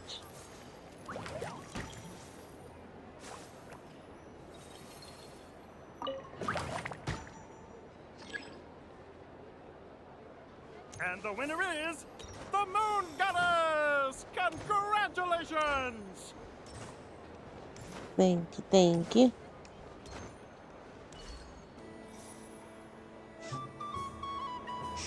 But I was Dory? aiming right at it. Aw, what a pity. I saw it with my own eyes. You were so close. So very close. That's not true. It dodged out of the way right as I was about to snag it. I'm sorry? You heard me. This paper frog can move. I swear. Dear, oh dear, what are you saying? How could a paper frog move? Unless you believe there really is magic in this world. But even if I, the mere humble merchant that I am, knew such magic, surely I would not use it on a paper frog. I'd sooner give Mora legs, so it could walk right into my purse. My dear, dear customer, why not have one more try? This time I'll give you 12% off, a very generous discount for one of my most regular customers. Just think about how much experience you have under your belt now. You're sure to win the next one. Darn, I used up all my coins. I'll be right back. Just gonna fetch some more from my house. Take your time, but don't take too long. This event is Moon Prayer Night only. Miss it, and you'll have to wait a whole year before I'm back. Next customer, please. Welcome.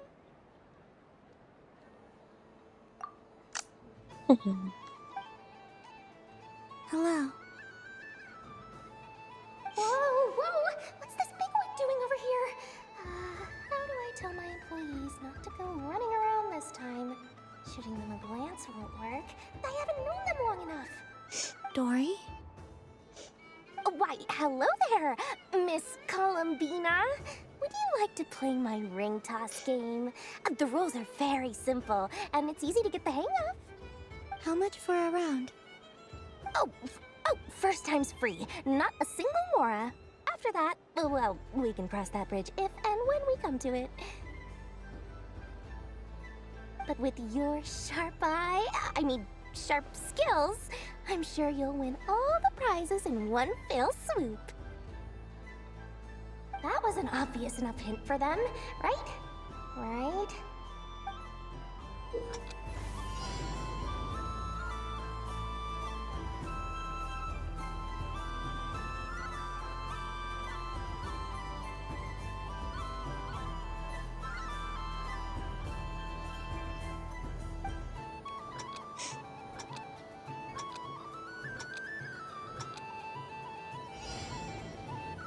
Here comes the ring! Oh, Peanuts.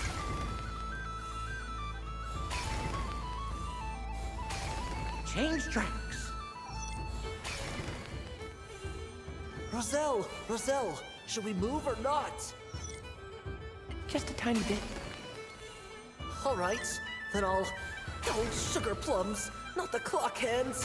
How do I move the legs again?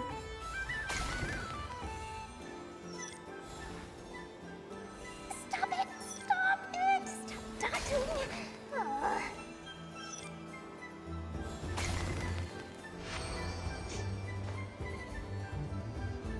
Let's see now. Let's see. Wow, very good. That's the highest score we've had all night. And here's your prize. Now, how about another round? As for the cost... Happy Moon Prayer Night, Miss No, I'm Columbina. good. Happy Moon Prayer Night, Durin and Hat Guy. Are you here to play the game? Yes.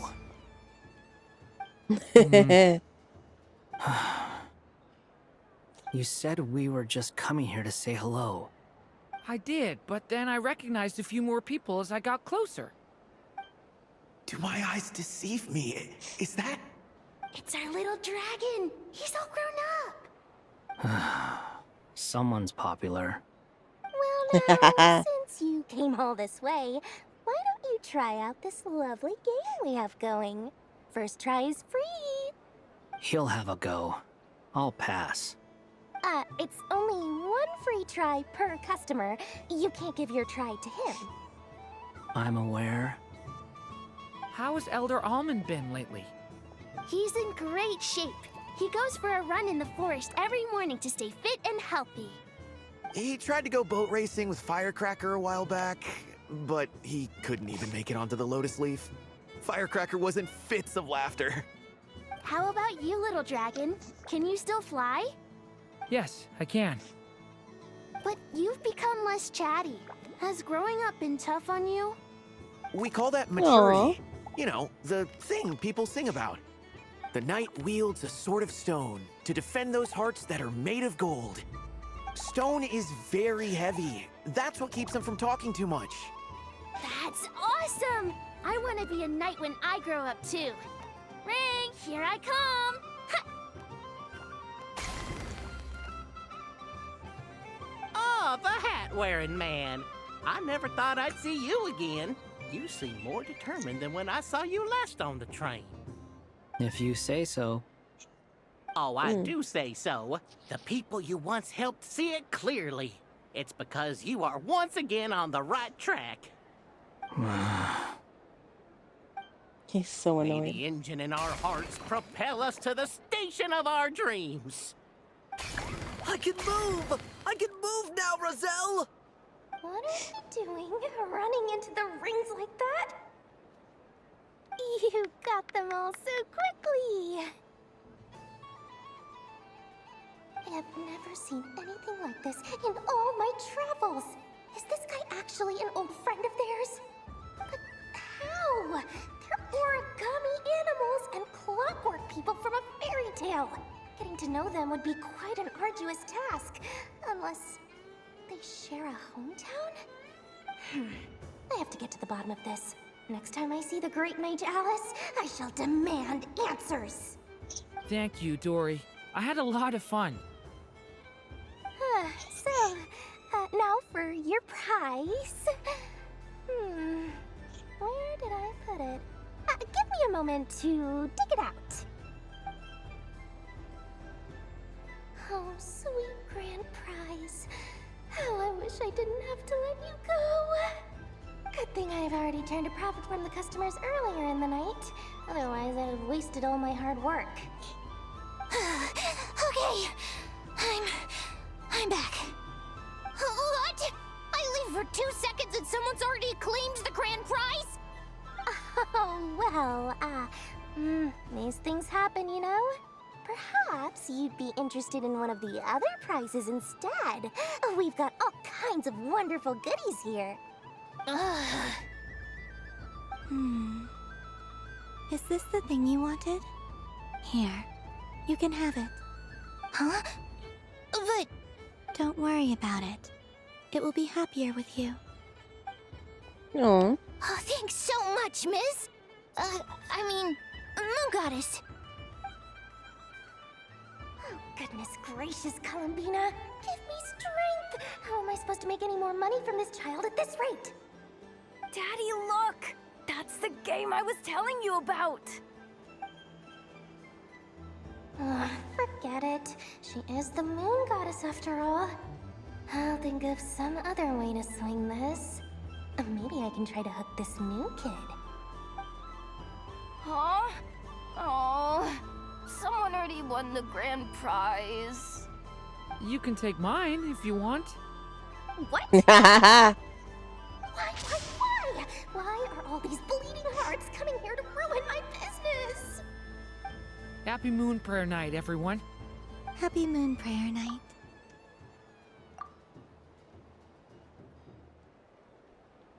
Doing so cute.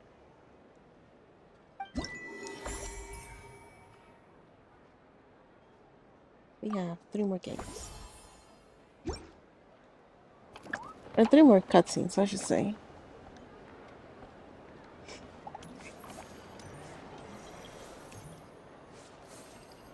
Catherine. I think we're supposed to meet Sandrone somewhere There around are here. so many attractions here. Since I rarely get out, I might as well make the most of it.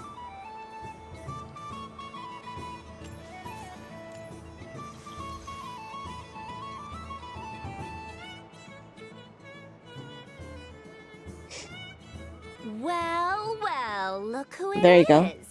I heard someone went and disappeared on us the moment we let her out of our sight. They looked all over for you. Frankly, Yeah, so you helped I them. didn't think you'd be back for Moon Prayer Night. Ah, Were the you cat worried ears. about me, Sandrone? You would like that, wouldn't you? Do you even hear what you're saying? It seems to me like you disguised yourself with festive headgear, just so that you could come see me on Moon Prayer Night and make sure I'm okay. You didn't even bring Polonia with you. You? I thought you couldn't see. I cannot. But I sense the confusion of those around us rippling through the Kuvaki currents. Based on what I know about you, let me guess what you're wearing. Is it cat ears? Shut up! I'm only here to protect the Fatui's interest in this territory. Running into you was pure bad luck. Really? But you were the one who asked Arlecchino to help everyone find my name. Columbina! Ugh! Just one more word, and I'll unscrew your vocal cords. It's Columbina Hyposelenia now. Tell someone who cares. I've missed you, Sandrone. The whole time I was gone, I was thinking. I hope I get a chance to say some ugly words to you. Is that supposed to be a joke? Anyway, let's go play that game. What? You mean that frostfin whale? Yes. It's some kind of game where you get bitten if you step on the wrong tooth. Seems like fun. Who in their right mind would wanna... Because you're not a scaredy cat. Fine! You wanna play? Let's play. Don't complain when I kick your sorry butt. Lovely. You old geezer! I'm gonna beat the pants off you! Just you watch! I almost forgot. Sandrone? What is it now? You'd better not lose, or I'm going to beat your head in. What? She's lost her mind. Allow me to demonstrate since I'm feeling so nice. You just step on the teeth, like this.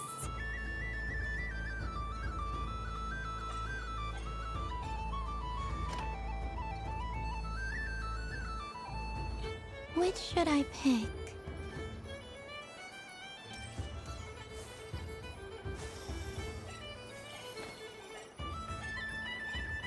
Your turn, Sandrone.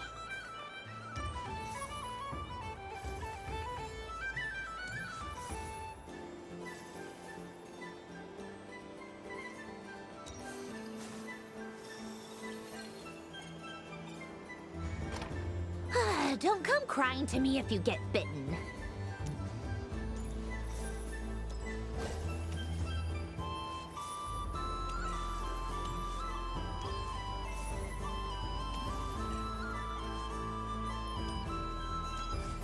Columbina.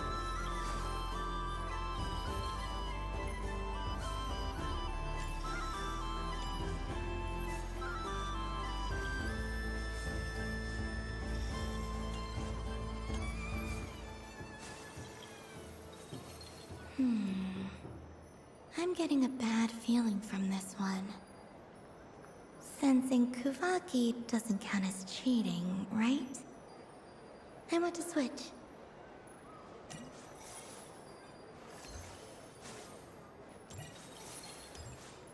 Columbina.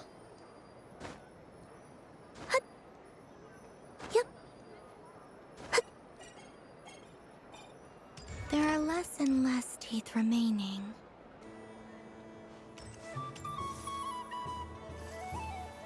No, don't do it. Huh? What's that noise?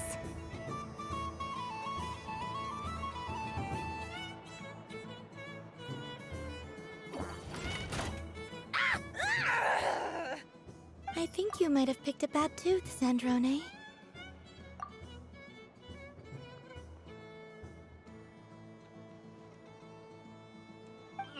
Shut it! Do you need any help? It seems like you're stuck.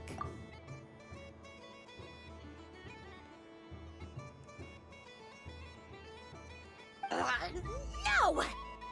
It's just a blasted toy!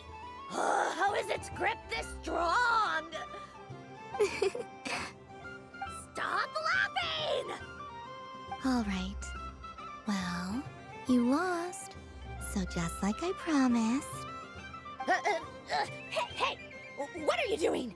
Are you seriously? Hiya! So cute.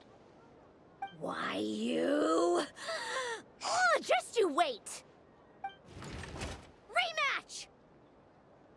Are you all right, Sandrone? That was quite a strong bite. Are your clockwork parts? Quit your fussing! I don't need it! All right. I'll go first this time.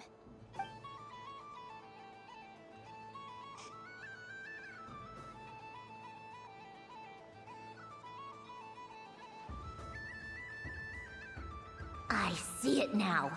She can sense which teeth are rigged. So I just need to avoid the same ones that she does.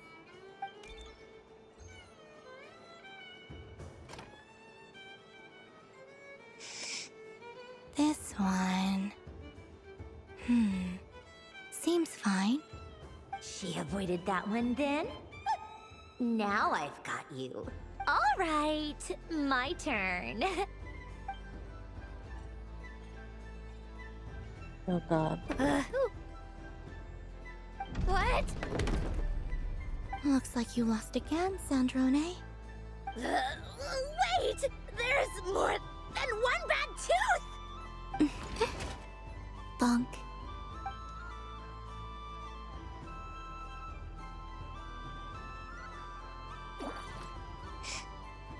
Oh no.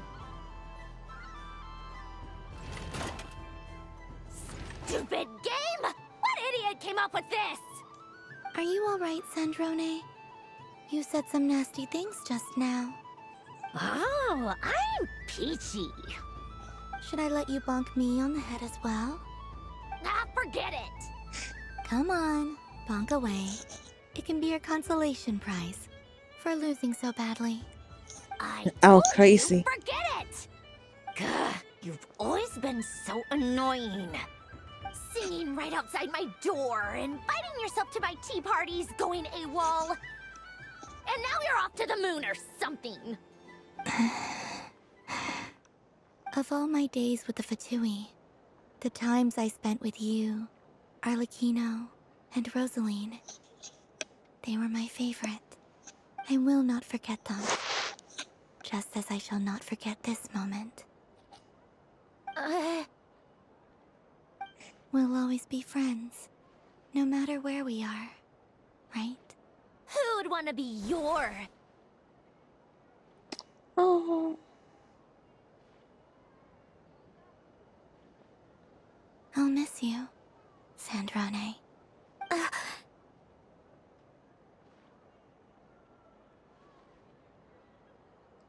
Oh.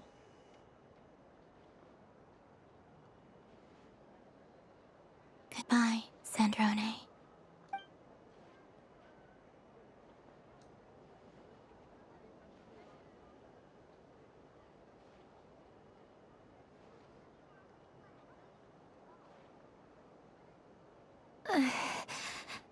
I'll miss you too, Columbina. Sorry, what was that? Hi, Mon. Yeesh! No need to freak out. What's wrong? We've been looking everywhere for you. What do you want? Oh, nice ears.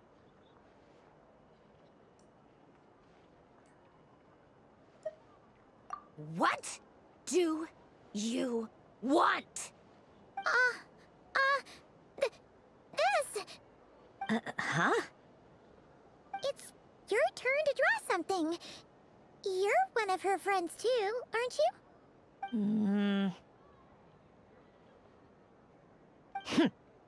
Doesn't know how lucky she is.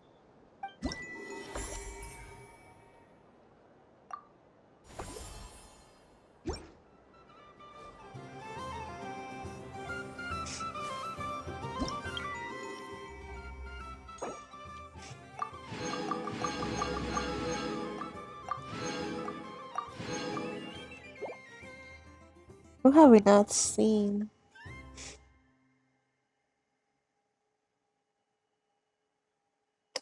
I know enough. Then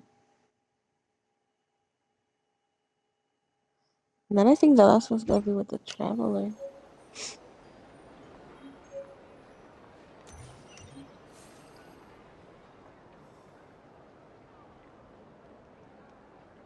What is going on over here? It looks like fun. Hold it right there! You can't run away from me, Moon Goddess. Hmm? Are you talking to me? Of course. Do you see anyone else here dressed up as the Moon Goddess besides me and you? Hey, come on. Call me by my title. Happy Moon Prayer Night, Moon Goddess. And the same to you. Anyway, there's no time to waste. Get ready for the duel of a lifetime. Duel? Meet my partner, Stacko. Come on out, Stacko. Well, don't just stand there. Let's see your partner. Girl, I don't know what you're talking about. Jehoda.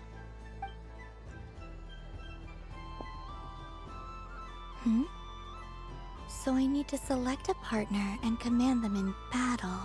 Partner. I need a partner.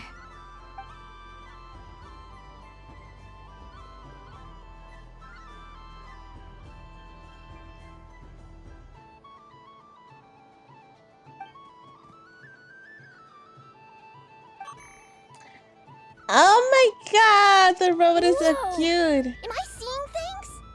Where'd you get a Kohenki? They're super rare. That's great. But you can only bring one partner to battle against me and Stacko. No ganging up allowed. They all look We have so 3 eager of them. to be picked. Which one should I choose? It's so I'm not cute. sure what this bot is trying to say, but it seems very happy. That bow. Does it want to dress up as the moon goddess too?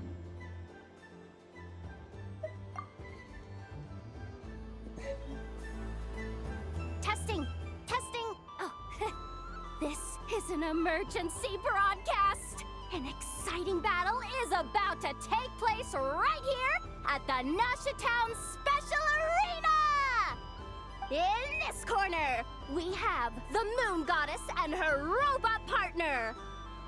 And in the other, we have the Moon Goddess and her other robot partner. This announcer stuff is harder than I thought. Why does everything I say sound so dumb? If I could cringe any harder, I'd fold in on myself. Only one Moon Goddess can be victorious in this ultimate battle of destiny! But who will it be? There's only one way to find out! Now, without further ado, let the Battle of the Moons begin! I don't care who we're up against. Stacko and I ain't gonna lose. I have to beat her. Let's strike first. Stacko, formation shift. That's cheating. She has 3 bitches. Ho! The robot has kicked things off with a change of formation. But how will this affect the battle? Nobody knows. The other party chooses to attack. Let's see how their partner performs.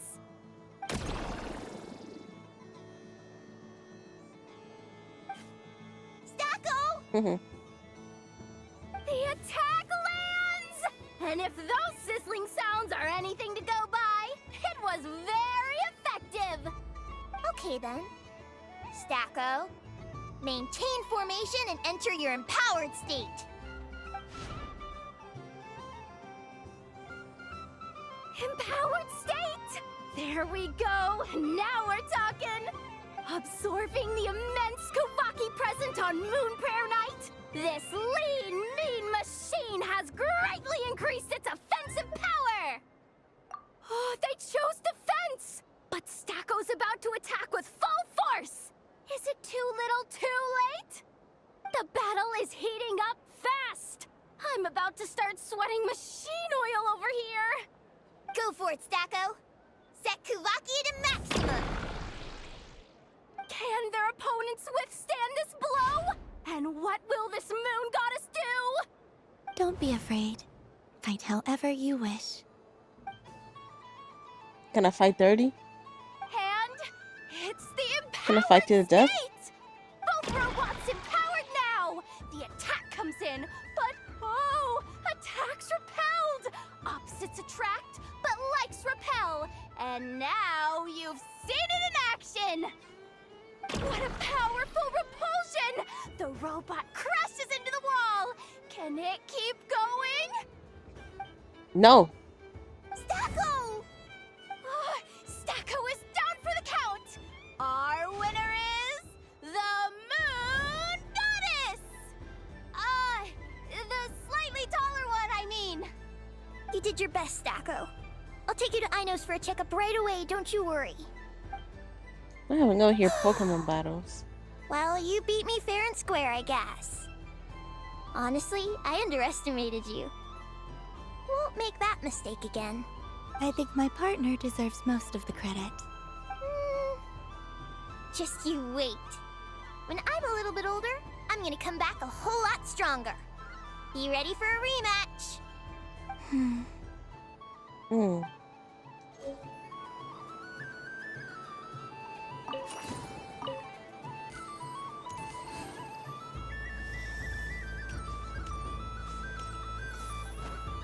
So cute.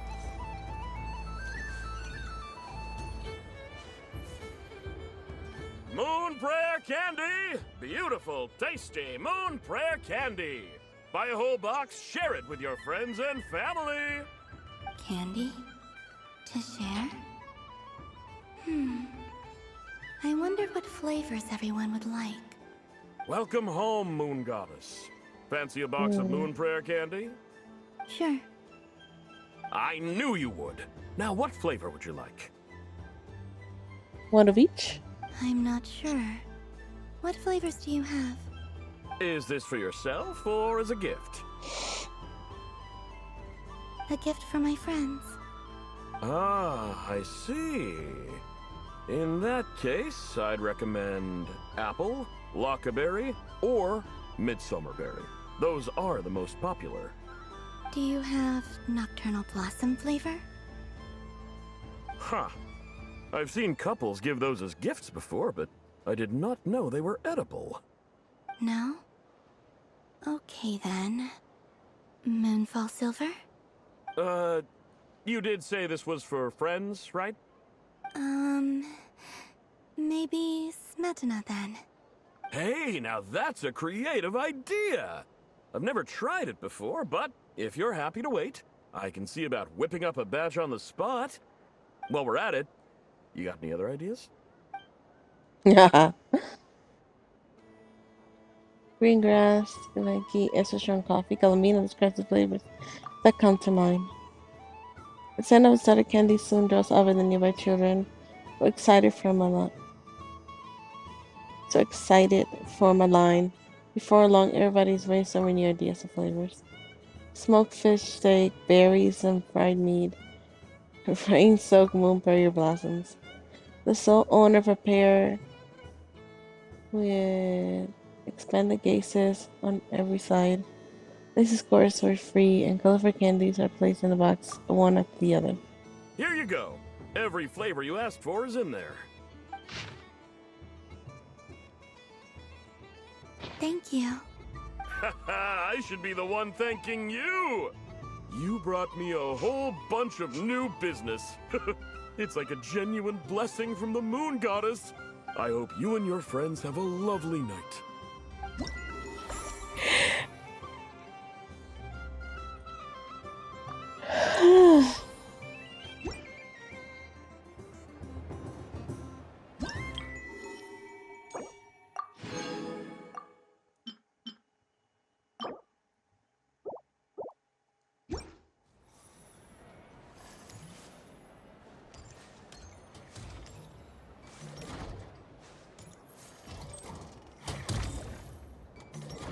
Well, I know. The stickers. This doesn't make any sense. How am I losing every single time? Wait, Inefa, you're cheating, aren't you? Yeah, that must be it. I am not cheating, Aino. Uh-oh, sounds like Inefa's turning into a big baloney bot. I think it's time for some serious maintenance. Moon Goddess, help me. Miss Columbina, Aino is attempting to cheat. What the? I'm not the cheater. You're the cheater. How dare you throw it back at me?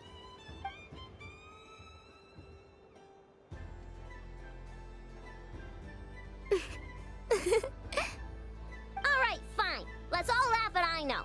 Just you wait till I get home, because I'm gonna make a game bot that can win 100% of the time. Let's see you laugh when I come back and beat your butts. You'll all have your heads covered in stickers when I'm through with you. We came to check everything was okay after all that yelling, but,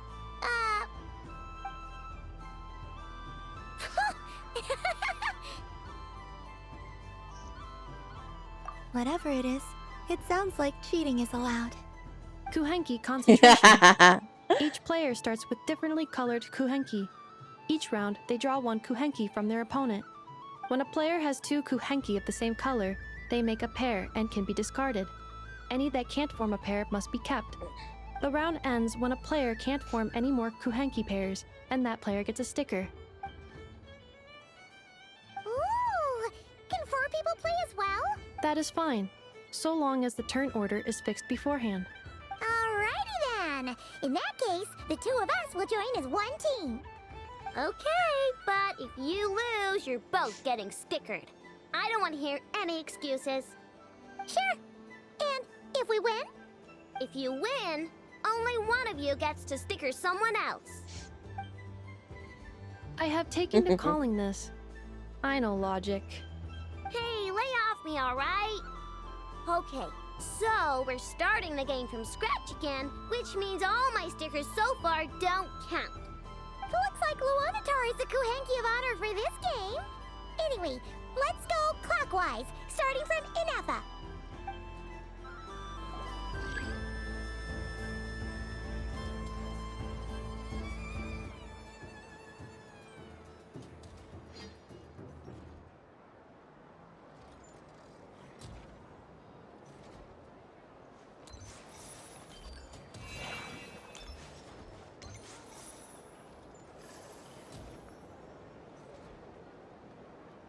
Nice! That's a pair!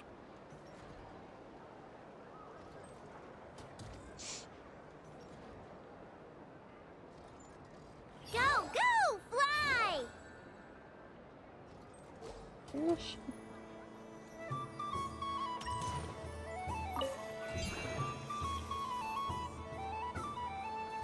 Go on.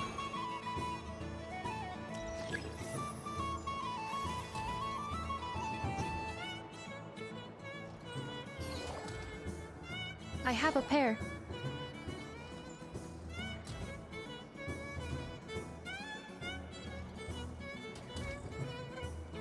Uh-oh! We gotta pick up the pace!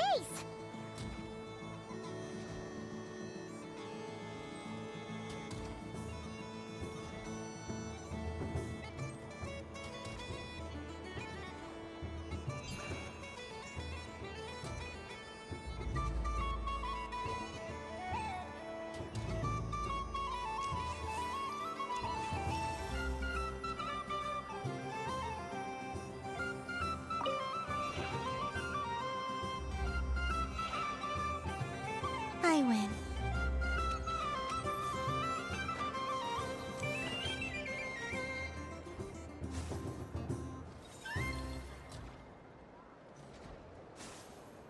Phew, that was too close.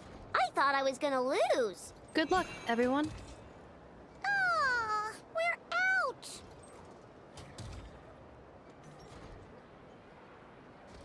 So confused, but okay.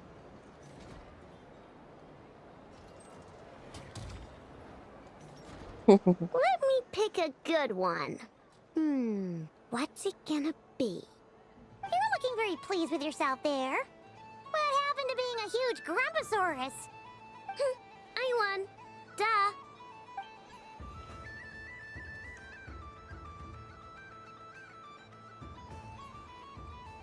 She does have a single one though, enough.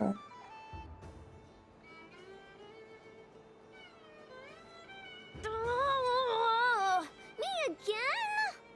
Don't fidget too much, Aino, or the sticker's going to fall off. I don't care. If it falls off, it falls off. If a pair of Kuhenki get discarded, why not a pair of stickers? Huh? Huh? Funny.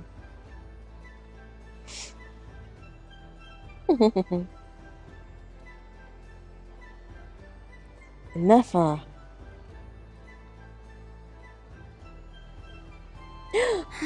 She's lost. I've lost. Sticker, sticker, sticker!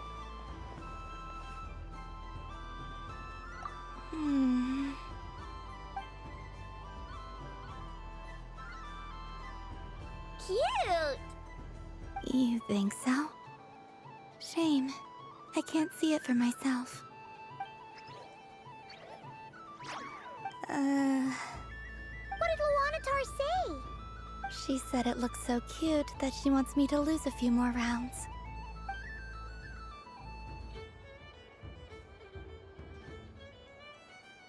Except for one.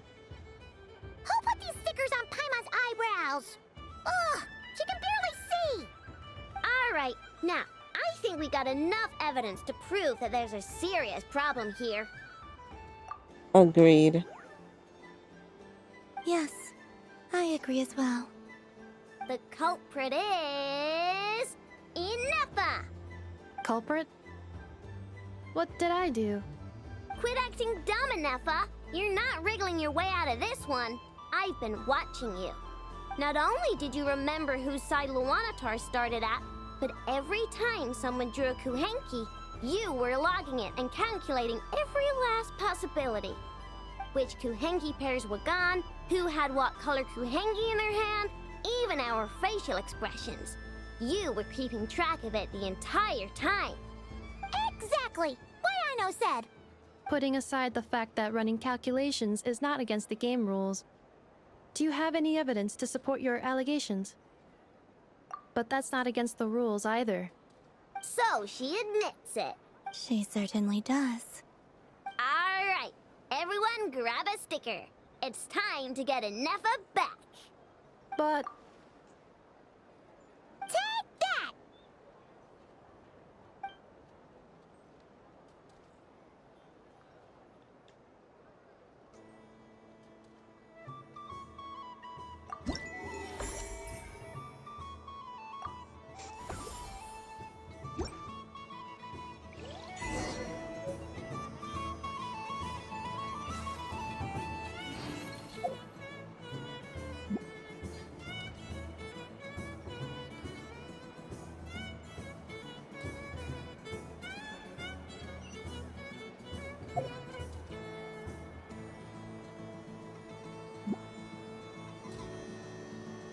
How can I collect the last reward?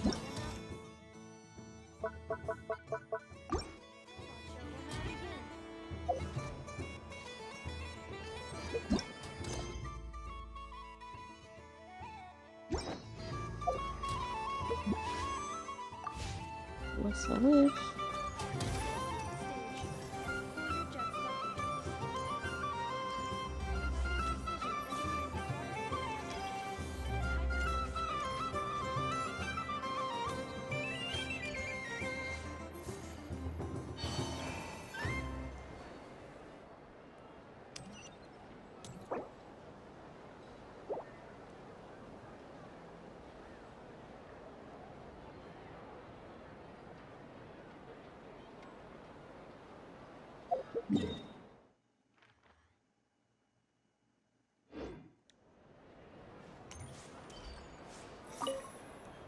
Done being a do-gooder yet?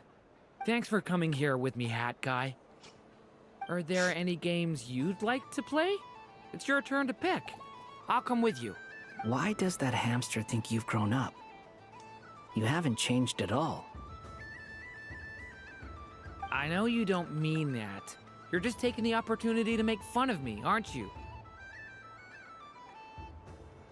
Even if you won't admit that taking some time to compose yourself is important, I can see that you're doing it in practice. Otherwise, you'd have taken off your hat and flown away by now. Looks like Albedo's socialization program has been far more useful to you than all those Vahumana textbooks.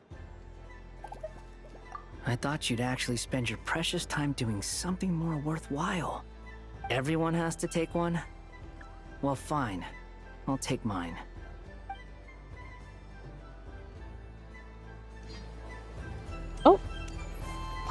Happy Moon Prayer Night, adventurers. May you have a lovely evening.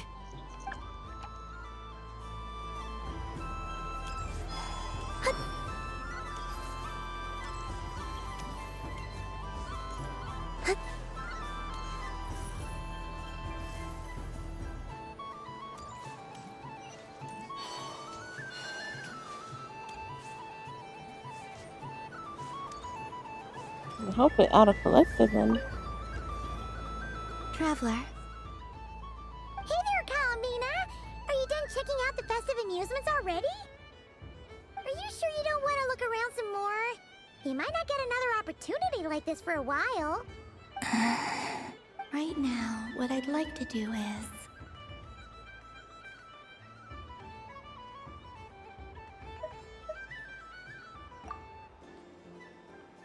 Oh! Candy for us? Thanks a bunch, Columbina. Don't mind if we do.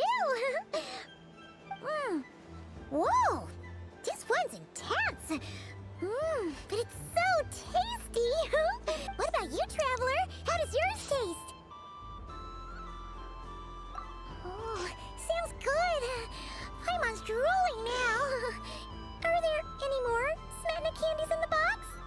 Yes, I believe so. Okay, gotcha.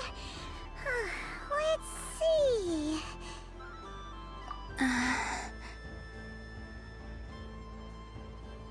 Sure.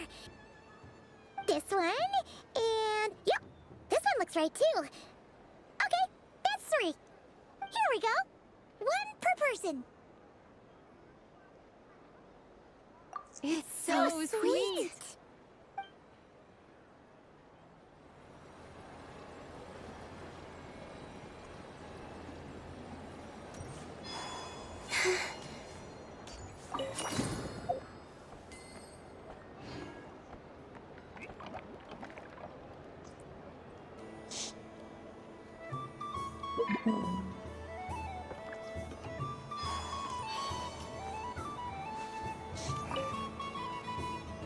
Traveler, Paimon. Columbina! Finished with the festival already? Really? You're sure you don't want to have a little more fun out there? Final answer. Yes. Final answer. I am sure.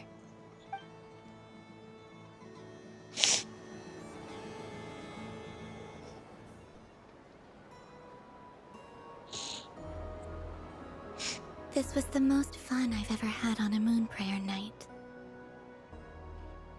Everywhere I went, people were saying, "Welcome home," and there were friends at every turn. I only wish it could last longer than one night. Oh. Yes, you're right. The moon prayer blossoms.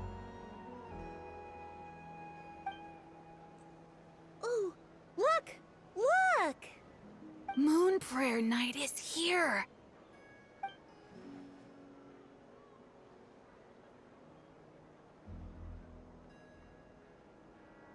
The moon. It's so beautiful. Happy Moon Prayer Night, dear. Happy Moon Prayer Night!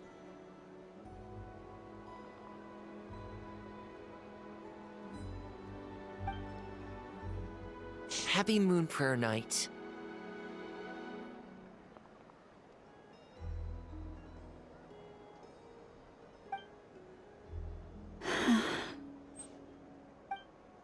Aww. Huh. No.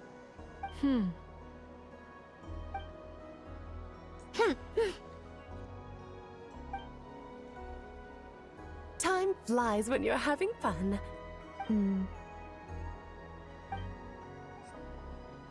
Oh. Looks like the time has come. Columbina. You'll be heading off now? Yes, to the ruins you mentioned. And from there, back home to the moon. Wait! I know? At least... Take one of our craft shop's crumb cookies up to the moon with you. You know, for a snack. Sure. Why not? The Curatorium of Secrets believes in proper farewells. No story should be left without a satisfactory endnote. Never. Farewells are an important affair for the Ratniki, too. We never know when we might meet again. Haha! And here I thought grand farewells wouldn't suit tonight's mood. But I suppose friendly passion is not to be stopped, eh?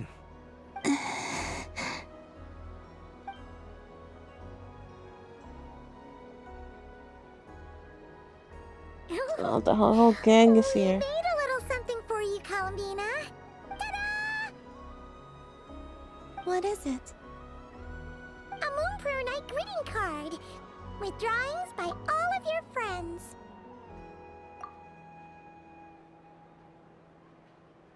It's so cute.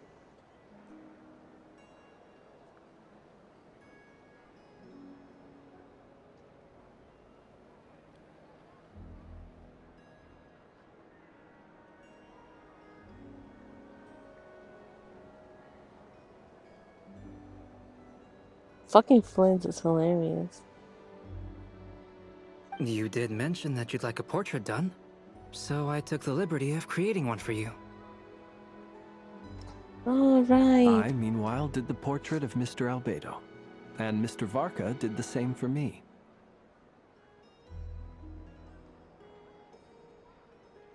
I mean, I think my work was pretty true to life, don't you think? Funny. The picture of Ashru was my doing. The two of you seem to get along rather well. Wait, was I the only one who did a full body picture? That's so embarrassing. I did pictures of me and Anefa. I did my own portrait and one for Hat Guy. Plus, there's the two mages, Arlecchino and Sandrone. So, if you ever miss us, just flip the card open and we'll all be right there with you. I don't know what to say. Thank you so much, everyone. This whole moon prayer night was more than I could have ever asked for. It is the greatest gift I have ever received. Lama, I figured it out. Figured what out? Remember how the Frost Moon Scions used to use milk as invisible ink to write hidden messages? That was a very long time ago. Oh, are you saying? Yes. When I miss you all, I shall use Moonlight in the same way, to write words that only you can see upon the moon itself. Wow, that sounds lovely. Quite. But how will we see them? Simply open your windows on nights when the moon shines bright, and the moonlight will naturally flow towards the words I have written. That sounds most fitting indeed. Very true to form. I'll try to write them in places that won't disturb your sleep. I, for one, would sleep all the better for having read one of your messages before settling down for the night. Exactly. So don't worry about disturbing anyone's sleep. Just promise you'll write to let us know you're okay, alright? All right. I promise.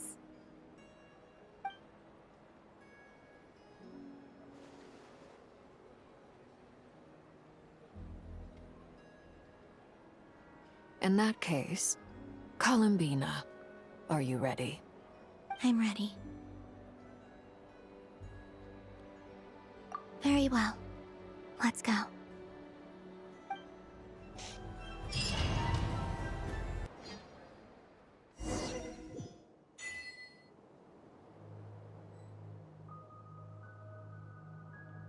In just a few moments, I will be gone. I still don't know what to expect on the moon. Will I really be able to send messages to my friends? The Kuhenki, the animals of Nod Cry. I'll never get to see them again. I wonder where I'll be when the next moon prayer night comes. Oh.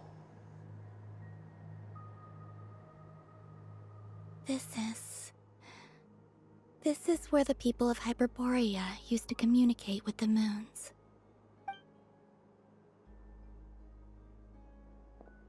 Eternal moon, frost moon, iridescent moon. When the power of all three converge, the gate to the moons shall open. The moon marrows are in position. Only the final step remains.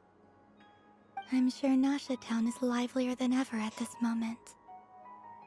Yeah, it's a shame you couldn't be there for it, but it's now or never, right? It's fine. I'm more than happy with this. My last piece of luggage. My only piece of luggage.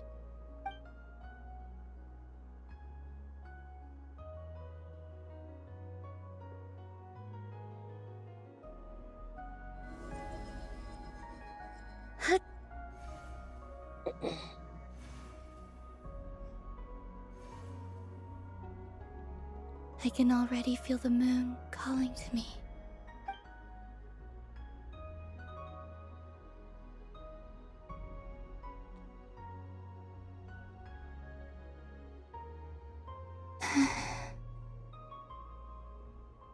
This ray of light will lead you home, Columbina.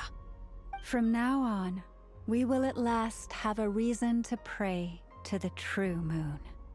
Columbina. Yes? I'm listening. Be sure to come back and see us when you get the chance.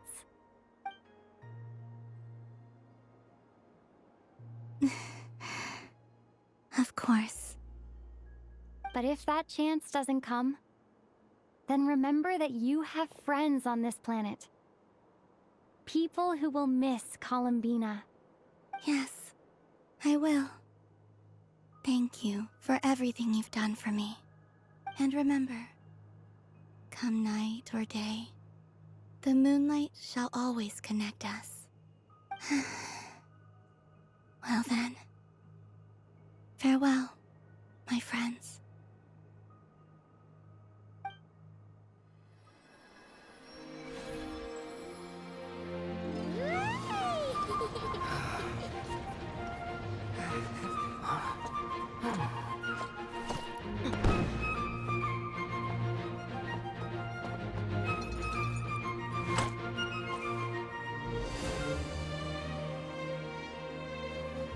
Thank you. This was my happiest night in Tevat. Farewell, Columbina.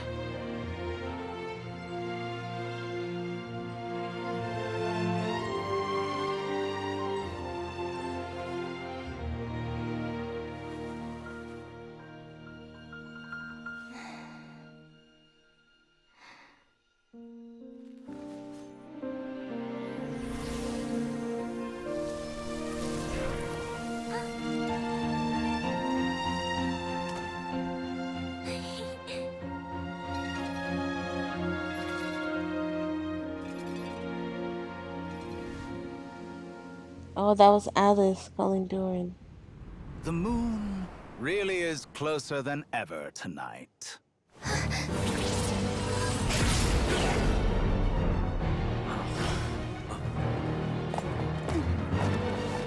Columbina. All three moons in one place. Time for one final experiment. Reason, life, death, time and space. They all believed I would fail.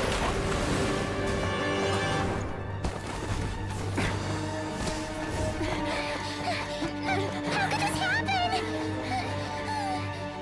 But Tevat's primordial power never did belong to the throne of heaven. And now, they are mine.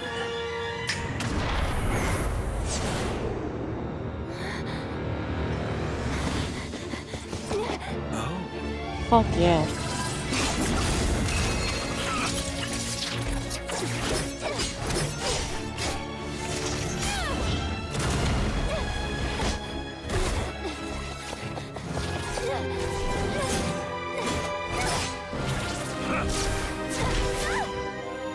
No, as long as I'm here. The Doctor is free to wield the Three Moons' power.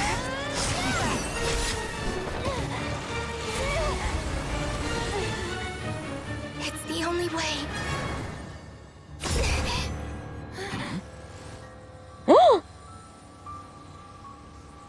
I guess I won't be going home today. Columbina! No!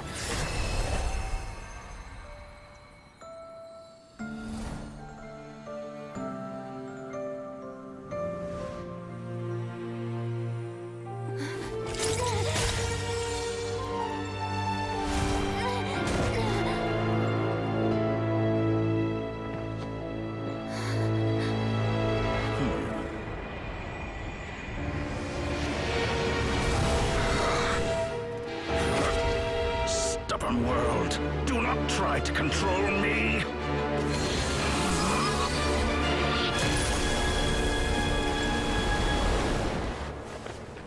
Columbina.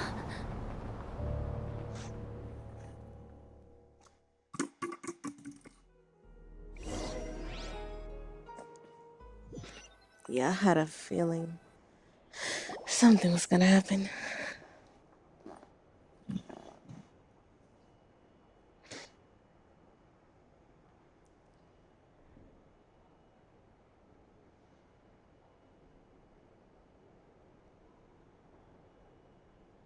Are you alright? Do your wounds still hurt? I had someone prepare a little medicine that could prove effective. Take it if you need to. In that case, let me relate the contents of the call we made to Alice after the incident occurred. That Dottore is a crafty one. He distracted the Hexenzirkel by creating a huge fuss at Tevat's borders. I'd assumed that the cause was an abyssal intrusion from the outside world, which in fairness is a rather common occurrence. But after learning that you managed to influence the phantoms in Nodcry, I realized that perhaps this interference could have come from within Tevat instead. But we weren't able to change their fates. True, you couldn't change how their stories ended, but you did build some variables around yourself. Variables? Yes. Things you heard that you could not otherwise have learned. Ideas that would otherwise have never crossed your mind. All these things are variables. Of course, most variables usually pale into insignificance with the myriad of possibilities floating around. But the moment you start treating them as building blocks and intentionally stacking them, that changes things. That's what Dottore did, and it's how he created the necessary conditions so that when you activated the portal tonight, it played right into his plan. However, we have no way of knowing exactly what he did. Yeah, we also need to ascertain Columbina's status. And that about sums it up. As I suspected, Dottore has disappeared completely. If it's any consolation, he wasn't able to control Columbina as he might have wished to.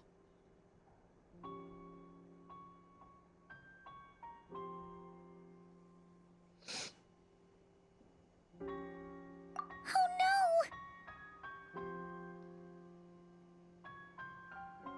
What?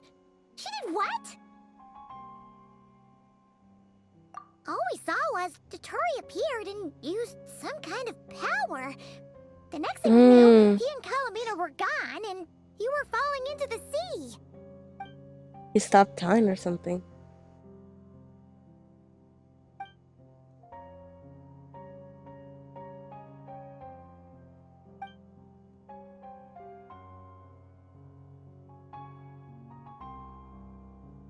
So, Probably. Columbina intentionally opened the Moon Gate and escaped into the same mysterious world as Rerir and Thalindis. Sounds like bad news.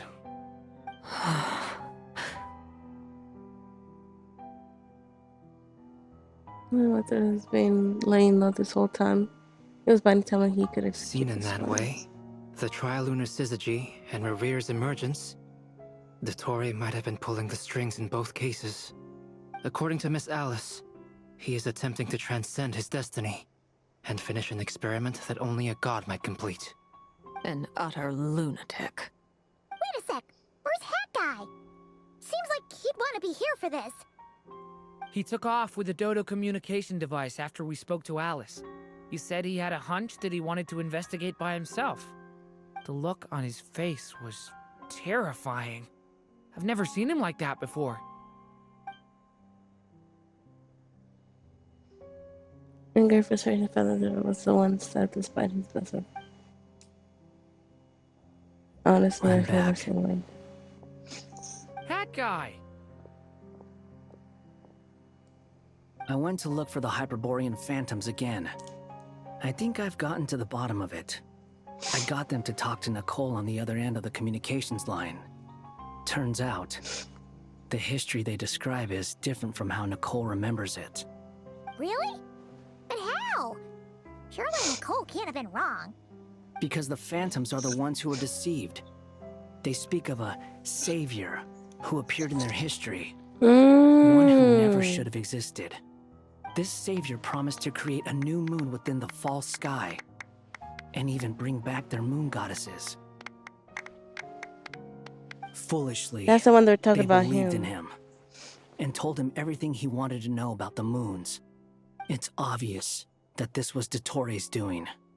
Now you mention it, The first time we entered the Hyperborean ruins, we heard the phantoms discussing their history, and I remember Nicole commenting that something sounded a little strange. But Dottore shouldn't have been able to get in there in the first place. He didn't. Nicole said that this was an anomalous state triggered by disruptions in the causal connections between phantoms from the same era. The variables that Dottore put in place were substantial enough that they even affected phantoms that he never met. So it's not that their memories were unclear. They'd been tampered with. That's exactly the possibility Dottore was trying to manufacture. He turned these variables into knowledge and engineered the situation so all that knowledge would fall into his hands. Just like in Sumeru. Then, he harnessed that knowledge on Moon Prayer Night to truly create a false moon. How is that even possible? To be precise, he exploited a weakness in the way the spell works. The spell senses Kuvaki to detect the moon's location. So, as long as the false moon more strongly resembled the moon than the frost moon beyond the skies, the gate would teleport Columbina to the false moon's location. In other words, to Dottore's side. Once he had her under control, the teleportation spell remained active, and he manipulated her power to seize both moon marrows. At that moment, the moon marrows disappeared right before our eyes. It was already too late, even as we were leaving the ruins. By then, Dottore had already amassed the power of all 3 moons. So, where does that leave us? What do we do now? I'd certainly like to know what Her Majesty thinks, now that the concerns I expressed to her have come to pass. But we cannot simply sit and wait for her to decide the matter. And in any case, it is not the Fatui Harbinger Damselette who sees us as her friends, but rather Columbina Hyposelenia. If, even in such extreme circumstances, Her Majesty will not lift the prohibition on Harbingers drawing steel against one another, then I will do as my heart demands. I will fight as Peruware instead. Oh, Arlecchino! Time is short, so I'll make the first move.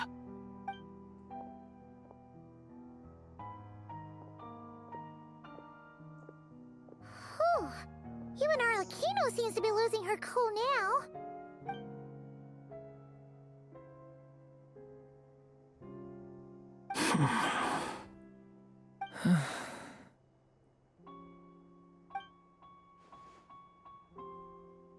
All right. Lose those dejected looks for a moment and let me get a word in. It looks bad, I won't lie. Very bad, in fact.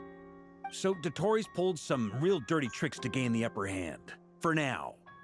And yeah, it's to the point where even the mages say that his variables have affected destiny. I'm not so sure, though. Many have told me that Tevat's destiny is fixed, and that does appear to be the case.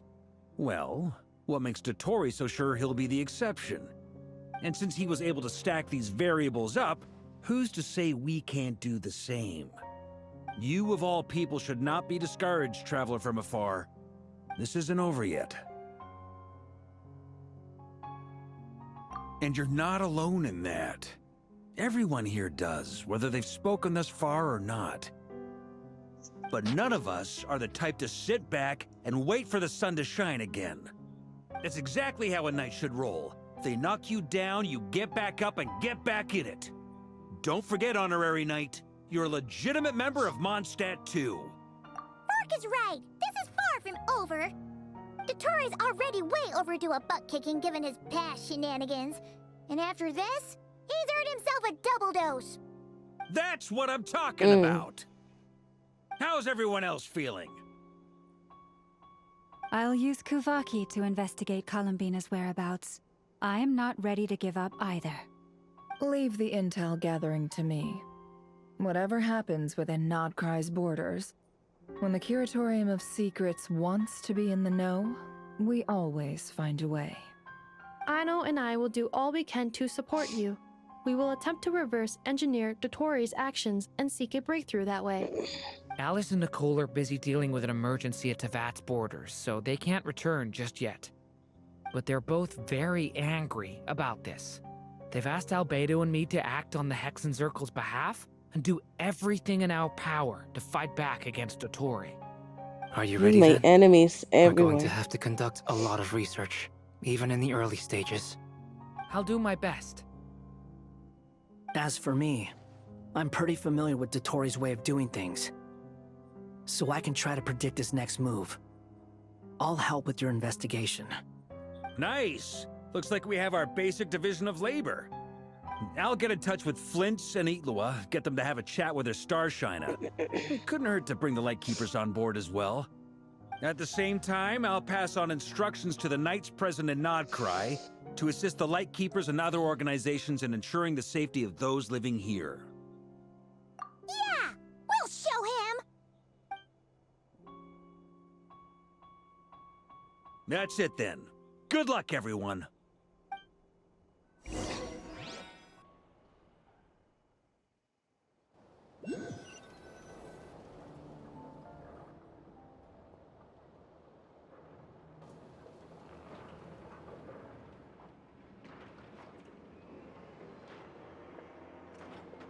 I never thought that Columbina would become my real name.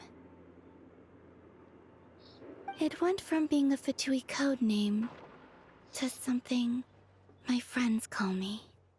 And remember, come night or day, the moonlight shall always connect us.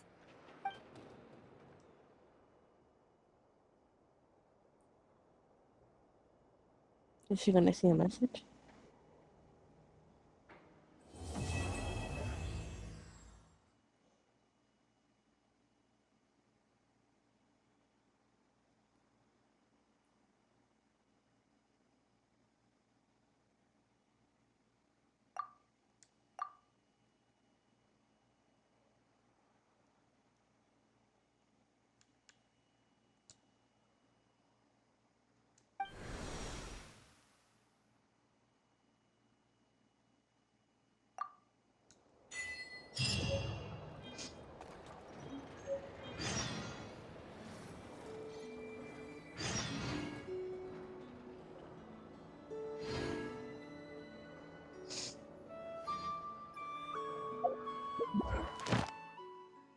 Got a punch in the gut. Oh yeah, I had a feeling something was gonna happen.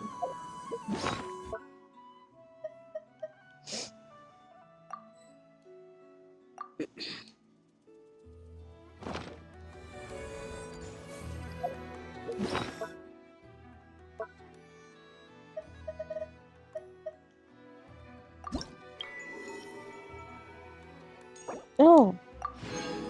Yay. Oh my god, I got to see the pictures here. I think I got the full screen pictures though.